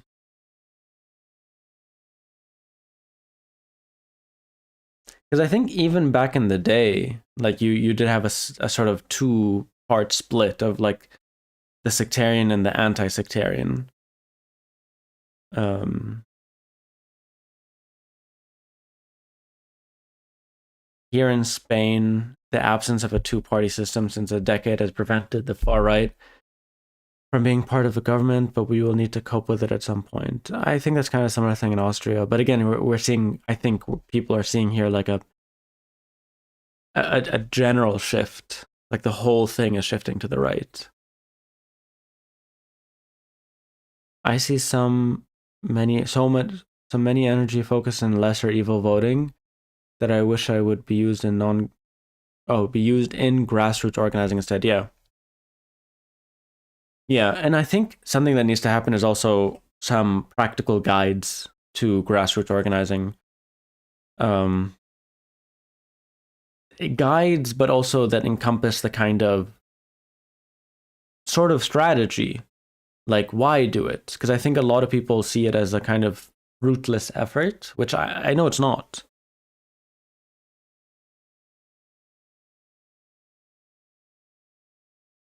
But yeah. No, I thought these were lessons that were learned in 2016, but I guess it just they weren't. Which is that like electoral politics is not all of politics. And for many of us, it should not be the priority. And being political means being engaged at a daily level, at a local level, at a personal level, at an interpersonal level. And we can, people can grow power in different ways. And I think electoral politics as it stands now is a process of disempowering um, rather than empowerment. Like, give them whatever as opposed to, yeah. Again, sometimes it just all sounds very vague because, again, like a lot of these things still don't exist. They do. I don't want to say grassroots power doesn't exist or grassroots organizing doesn't exist, but it is certainly not platformed and like widely enough understood or connected enough. Because I think the real power in grassroots organizing is the connectivity between, and amongst groups.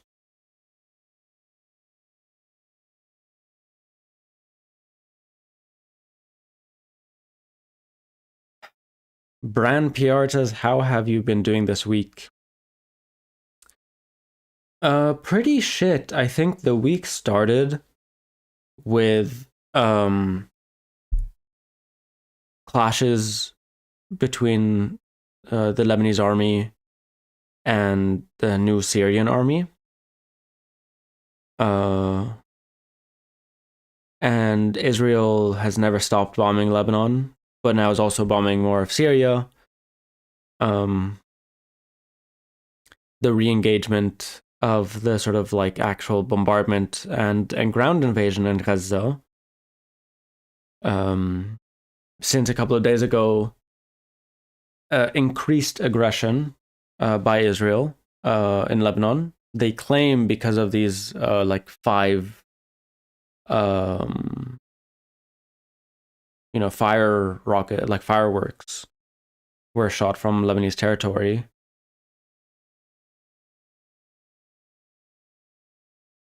So it's been really a bit intense.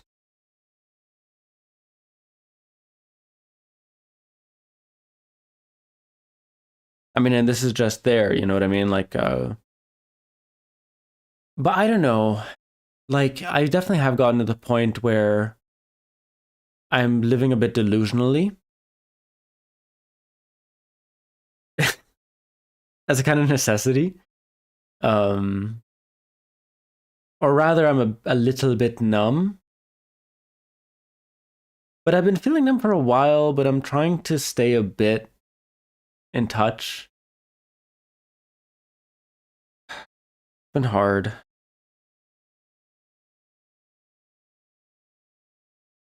I've been talking to some people, especially about like the psychology episode, which has been nice.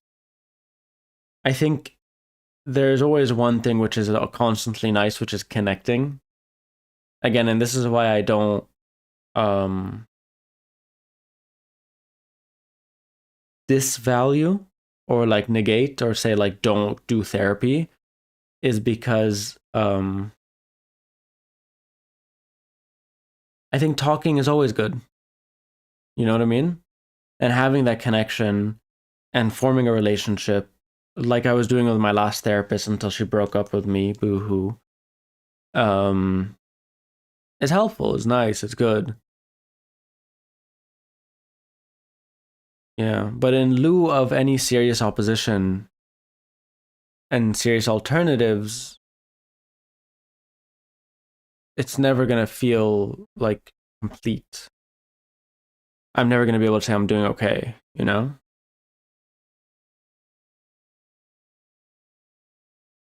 I mean, for instance, it's deeply depressing the attacks between Lebanon and Syria because I think more than ever we really need to start establishing solidarities between our communities, and I don't think that's ever going to happen at the state level. Um, it's not what I even mean by solidarity. But yeah, you see the discourse that comes out and the chauvinism, the jingoism, the sectarianism. Um, it was kind of atrocious and it was very hard to see, like on both sides. Megamind asks, "How are you coping with the latest extermination campaign by Israel?" I'm not. I'm not coping. I don't think anyone really is. Um,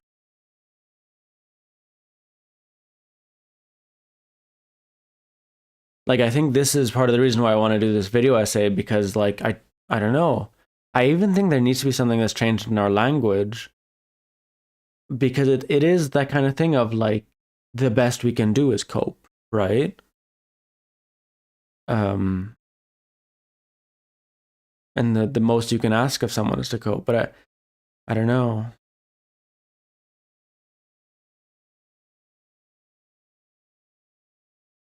But yeah, it's been horrible. I mean, again, for me, very, very personally, ever since the war in Lebanon, the escalation of the aggression, I've hit a new emotional state that I haven't really gotten out of.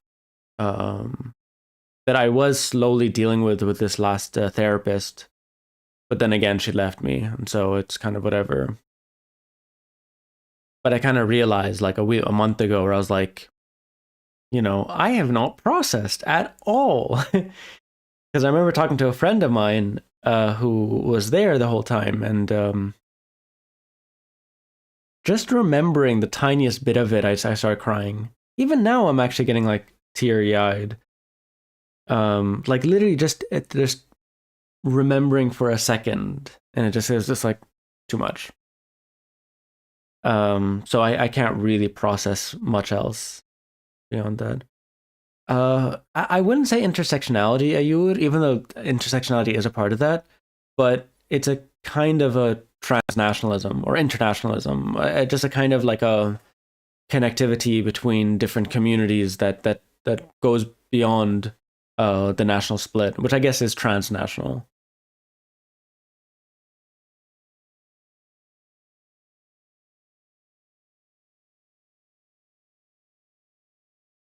Yeah, I remember you were really upset during the. Yeah, I mean, it's honestly one of the most painful things I've ever had to go through. Just watching my city being bombed live stream every fucking day. Um, Marty, why are you afraid of death? Um, to make the topic lighter. uh, I don't know. Aren't you? Isn't everybody? I genuinely actually do believe that everybody is afraid of death. It's just there are two types of people in this world. No, but like a lot of people, it's either they think about it or they don't. Um, and a lot of people that aren't afraid have a kind of narrative that helps them cope with it, and a lot of that comes from religion, right, or spirituality, a kind of grander narrative of like that death is a sort of another step. But to me, as someone who functionally was raised atheist, who never had a strong connection with God, who never had a positive narrative of death. It's always been the end, the final, the kind of, and the worst thing, the thing that it's like, Ba'id shad, like I don't want that's like, inshallah, it never happens. Um, and so that's why I'm afraid of death. There is a kind of interesting discussion about like, am I afraid of death or am I afraid of dying? Like the process of, because death is impossible to even describe. Like no one really knows what that is. And so if I were to just like die in my sleep, not really scared of that, but it's the process, it's the like the knowing you're going to die.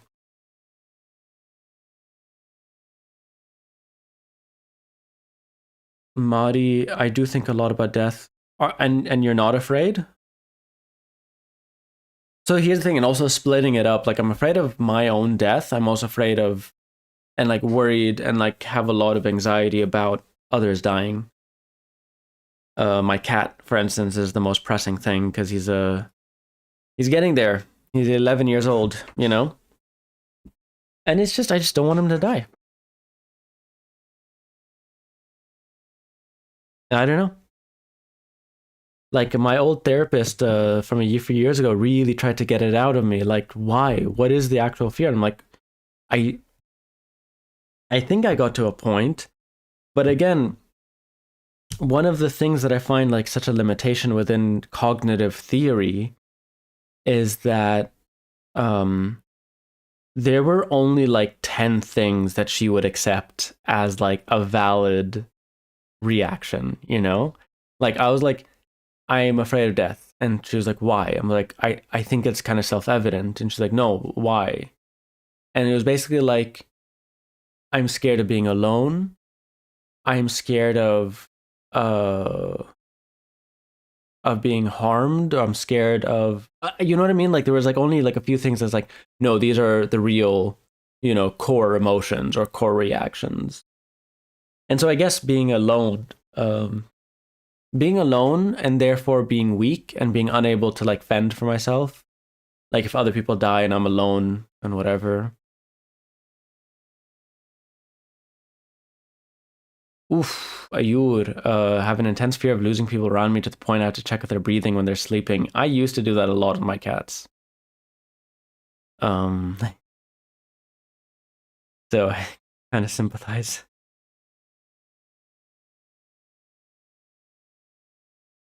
Mari, I'm not actively afraid, but wouldn't say I cope with it either when it happens. So that's another thing for me is that I've been kind of, I guess, lucky wherein I haven't had to deal that much with death. Um, like I've been surrounded by death insofar as I come from Lebanon. Um, like you know what I mean? Like when I think about the explosion, I often think about the hundreds that were killed by that exact same explosion, you know? But I think in my lifetime, my grandfather from my dad's side passed away. I knew my great grandmother, he passed away.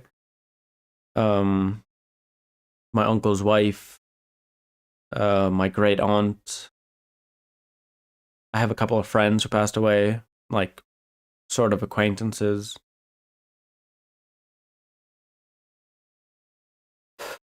I remember like when David Graeber passed away, that felt very like personal because like he was so young and like it was so sudden, and that really hit me. My first cat passed away, but like he had been living with my brother for a while, and I'd already had this new cat, so I kind of like it's a bit sad to say, but moved on emotionally. It didn't hit me that hard. I was more sad vicariously for my brother.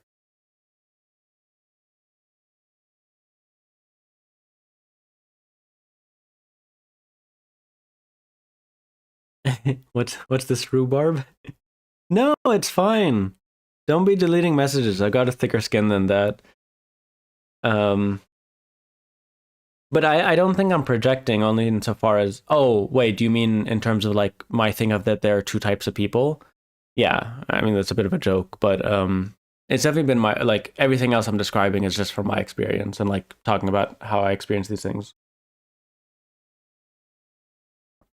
But I definitely get the sense of people in our age group, in my age group, like 30s or like early 20s now, like whatever, um, who say that like, no, I'm not afraid of death, but it's like I actually think that there's so much in our culture that like avoids really dealing with death and like examining it and the like. And honestly, like a big thing for me in this analysis, and yes, this is projection, like explicitly, or like an analysis basically, that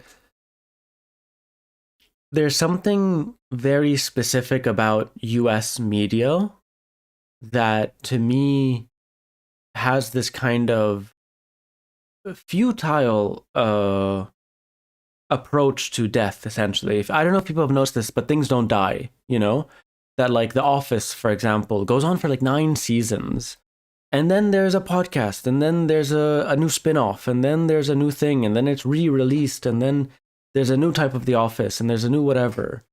Like think of all these shows from our childhood that they're making a live action version of. Um, and so like capitalism and consumer like media consumerism in this way really feeds off of this like thing that things kind of inevitably like, constantly live on, you know? And I think there's a very, very interesting thing that I saw once of someone who made like an AI, like fed some AI generative thing, like voice notes and messages from their father who passed away, and they would still basically talk to their father. And I find that very interesting, but also like very, Black Mirror. Um, and that inability to deal with that like finality of it all. Um, but yeah, I do definitely see that there's something in the sort of like wider culture of a kind of perpetual, there is no end. Things will just keep. There's always going to be a new spin-off. Um, it's also more profitable because and profit again, like the profit motive is infinite, or at least the logic of it. I've been missing some messages. Sorry. Yeah, pain is a thing. Ooh, this is a listed a lot of responses. Okay. I think I have a close person pass away as a different experience trauma. Yeah. But in a way that I don't dwell on it, rather that I'm not fundamentally afraid because we're all. Oh, your message cuts off. Sorry, Mari. Oof. Megamind. I have an irrational fear that when I pass, I'll transition to a realm of endless torture that I can't avoid regardless of the way I act in this realm. Jesus. It could be all the beef I had or something coming back to settle the score. Jesus. I mean, I definitely had that for a while, like when I was in my hell phase. So again, I was raised atheist or functionally atheist. My family is Dirze, they're Druze, which is a very like even within the religion, there's really not much like I would call it indoctrination. Like they never tell, especially kids stuff. There's not an emphasis of like we don't go to weekly mass. We don't have like a clergy that's like authority figures that you kind of keep. We don't read the books. You know what I mean? Um, and so I bought a lot of the stuff from my like Christian and Muslim friends, and specifically about hell. I don't know why kids were so obsessed with hell in the playground, but there was like I remember an Egyptian friend of mine when I was very young. I threw away like half a banana, and he was like, "You need to say astaghfirullah azim 5 times, or you're gonna go to hell." And it's like a hell my people don't believe in, But yeah, and then also, discovering my queerness and whatever. There was always a feeling like, oh, I'm inevitably gonna go to this hell. So yeah, that's really horrible. I'm sorry you have that fear, and I hope. Um, I mean, again, for me, the most basic thing has always been darkness and nothingness and the end, which I guess is not that bad, but for some reason it fucks me up.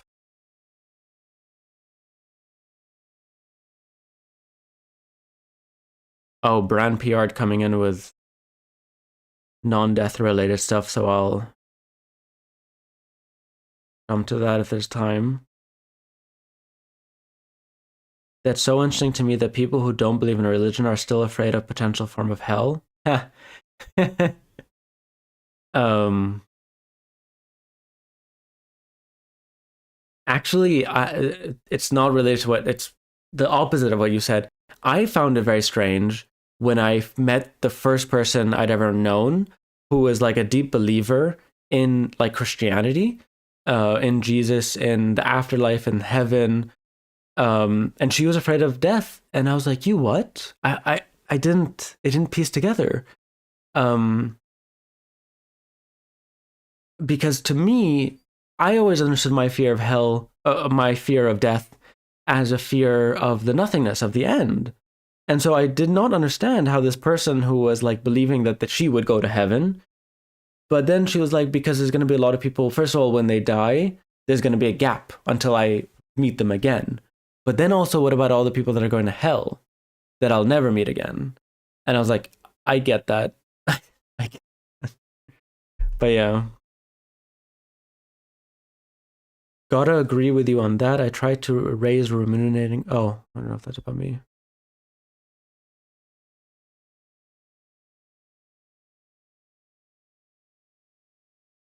Oh, brand PR'd. I love you. But wait, are you seeing the rest of the chat? I'll just read this out loud. I'm sorry, I'm not to put you on the spot. We love the 80s music, 50s music, 60s music, but what will 2020s music sound like? Like we're all up here talking about death. I, I don't know if maybe this is too much of a deep, like intense conversation. Um, oh, Ayua says there was a video on Algerian TikTok of this teacher simulating after death experience. Ooh, oh, Malik al Maut and the knocking, like the angel of death. Um, and the knocking on the coffin to kids in an elementary school, and it was horrible. So I have a friend who just told me a story about a cousin of hers. Like this is like a like Muslim Shia in Lebanon. Like kids would go to like the graveyard and like try to experience what it would be like. Because I didn't know this, but in like I kind of knew this, but in Islam, I don't know if this is all Islam or in Shia Islam, but in Islam, there's like a period that you are in the coffin until Judgment Day, you know, and then like it's like how that period is kind of a if you're a good or bad kind of situation, or if you did if you're son or if you were like you know did haram and shit. But I find that very funny.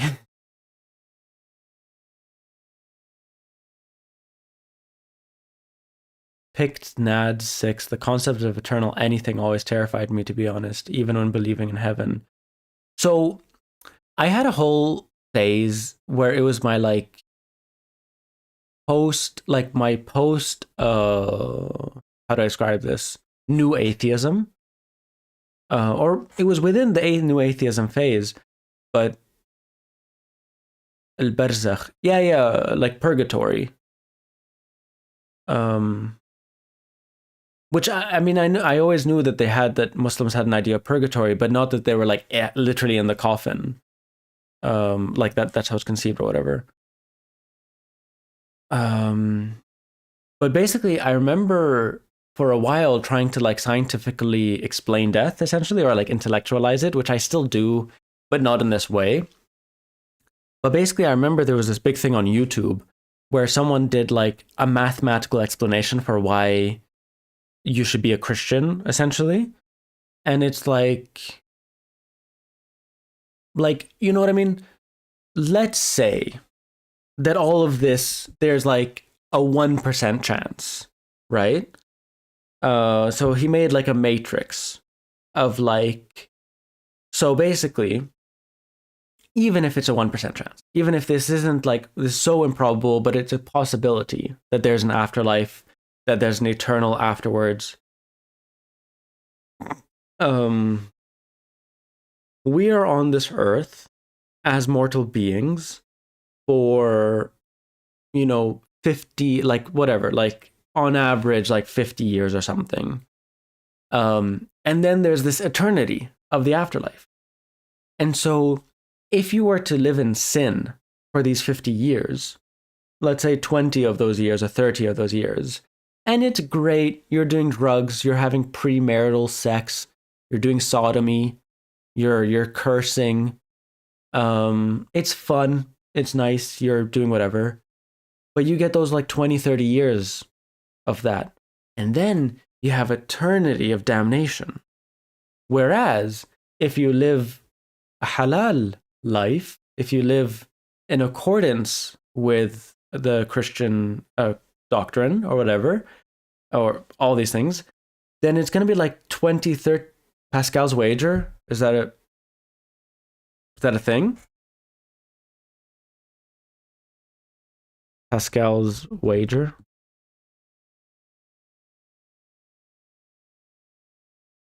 Oh. Oh. This argument posits that individuals essentially engage in a life-defining gamble regarding the belief of the existence of God.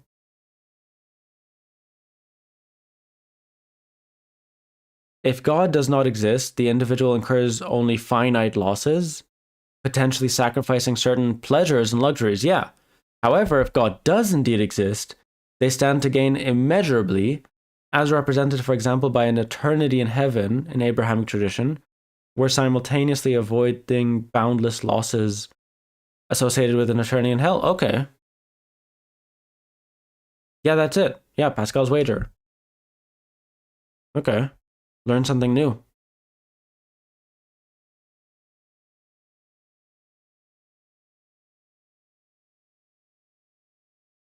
I got so triggered by 50 years. Why? What do you mean? Oh, is 50 years too long or what? Or is 50 years too short? It's just like, I don't know. I got triggered by 50 years. Whatever, the finiteness of life versus the infinity of the potential afterlife. I sort of bought that.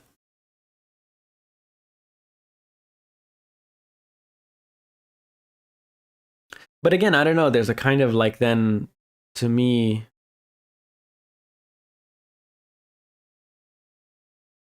too short, I'm old. Yeah, but you've had time before as well. I don't know.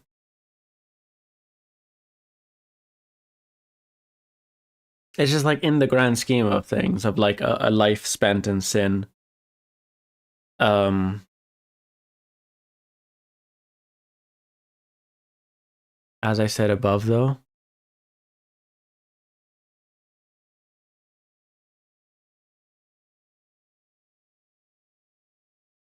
So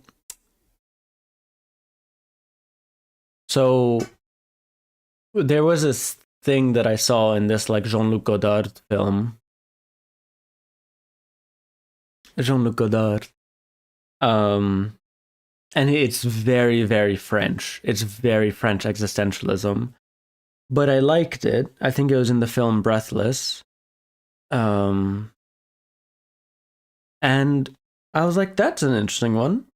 Where they were like, what like it was this like in the film, this like savant artist kind of guy getting interviewed and asked a bunch of questions, like you can imagine like a Bob Dylan press conference kind of thing, with all these like snooty kind of like answers. And so one person asked him like, what's your aspiration? Like, what do you want to become? And the guy said, to be immortal and to choose to die. And I was like, oh, that's actually pretty cool. Like, again, it's all theoretical, it's all bullshit, but it's like, that's, I think, the thing. That I think part of the thing about death is the inevitability of it all. That there is nothing you can do about it. There is no choice in the matter. Um, and so, yeah, mortality, eternity sucks.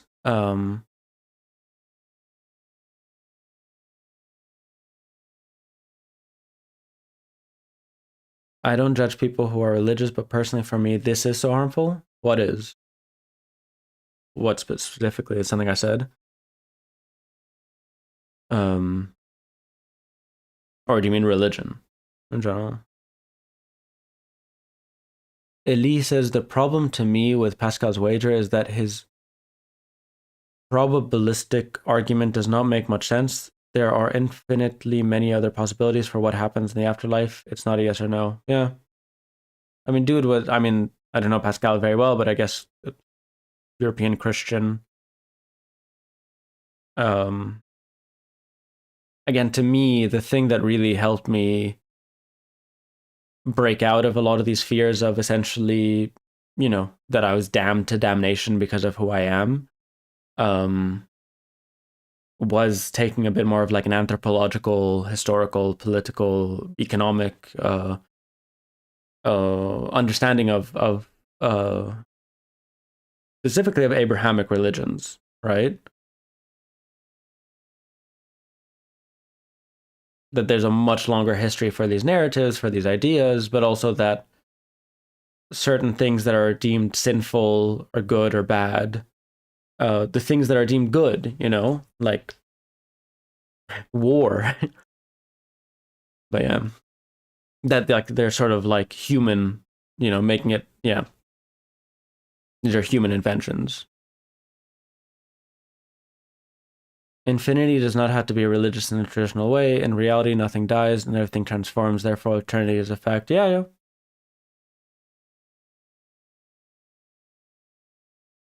I think people are talking about like infinity and a kind of consciousness or whatever. But the whole logic of entropy, that the universe, the contraction and whatever expansion.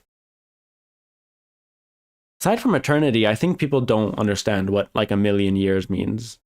We cannot. I've been doing some research about like the dinosaurs, the dinosaurs, um, and they were the main thing in the world for like millions of years. And then I think it's the thing that people can't. A lot of the reason people can't understand evolution is because people can't understand like two things: randomness, like the random mutations of genes and the like, and a million fucking years. You know what I mean? Like, again, partly because of our lifespan, but partly also because our history, as like recorded history of humans, is like 6,000 years. It's really just not that much. Like, it's a tiny, tiny, tiny, tiny, tiny blip compared to the billions of years of the universe and the millions of years, hundreds of millions of years.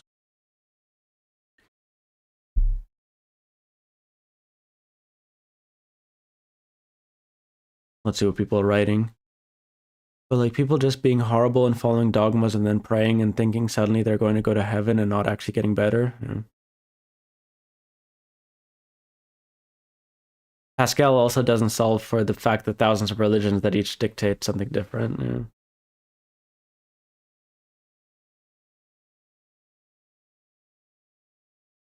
It's almost an impossible exercise trying to live a life free of sin. Yeah, yeah. And again, especially for certain types of people, it's just like built in. Um, yeah, this conversation went in an interesting direction. Do you know that my people believe in reincarnation? Like we're technically Muslims that believe in reincarnation. That's a big debate whether we're Muslims or not, but we're definitely like breakoffs of Islam, and the main thing about us is that we're the monotheists. I always liked the idea of reincarnation as a kind of continuity, a continuity with difference.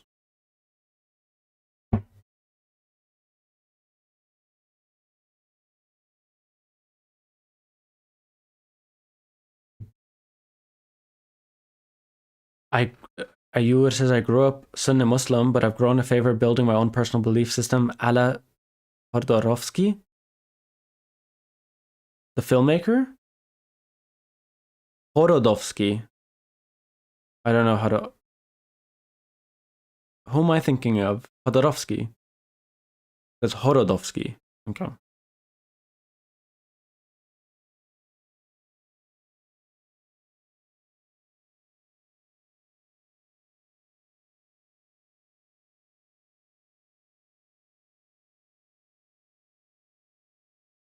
Basically, what I'm trying to say is that it's a good thing that our life is finite because we can be better people for it.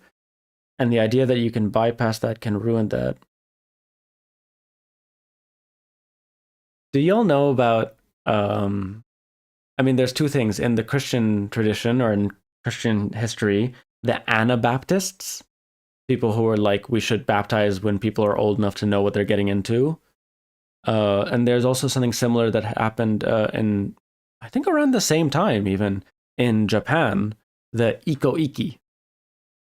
These are people who are like, wait, why are we working for salvation in the next world? Why are we working now and like kind of suffering so that the next life is better? Why don't we make the world here better? And they're kind of like proto communists in that way. And in both instances, these two groups were massacred by the hegemonic kind of religious forces at the time because it's so dangerous. Because there's control and there's rule. I mean, Christians literally, like the church literally used to like sell positions in heaven. You know what I mean?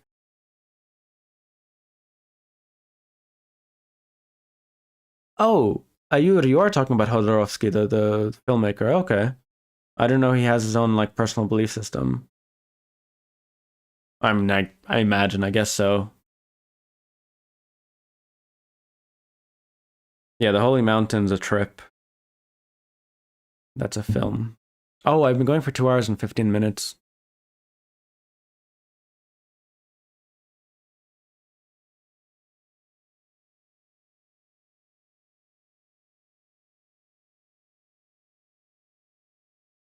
But yeah, I really like the idea of these people who are like, let's take these Christian values and try and like actually do them instead of being like, you'll get into heaven.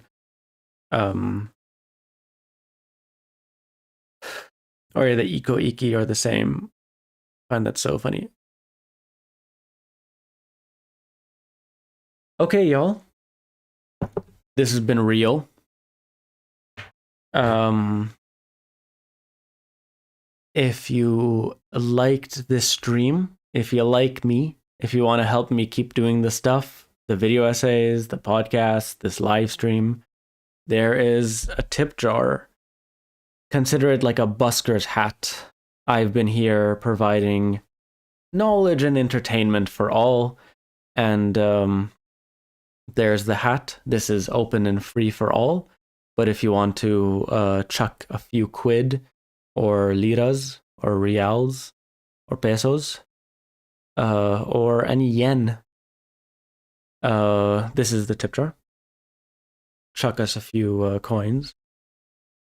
Uh, or become a member of the YouTube channel. Hat for cash. Should I do that? I feel like I'm setting a precedent, but I don't mind that precedent because good cat and cat content is a thing.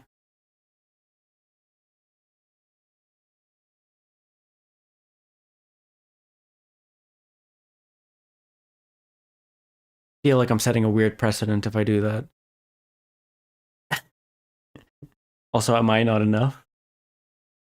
Also, there's a cute little kitty doge here, and a cute kitty thing that my very good friend made.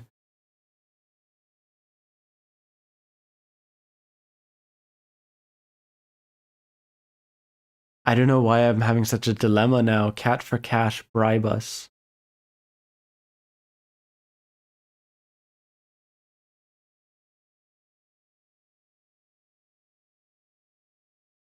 Ah! Thank you, Sofia Siente. Hmm. I've been smoking in the room a bit too much, and I usually like to air it out before I let him in. So actually, for his sake, I will not. Ah, that's such a much nicer emoji that you just posted, Ayur. I'm gonna work on the emojis. Um, But yes, no cat today. But cat next time. So I will use him for as like a kind of join me next time where there will be cats, a cat, inshallah. At the beginning of the stream. And so yeah, next week, same time, same day, Sunday, 6 p.m. CET. Tell your friends. And yeah, I'll probably have an episode out tomorrow or the day after. And we'll talk about that and other stuff that's happening. So thank you all for listening. Thank you for joining. And I'll see you all next time. Ciao.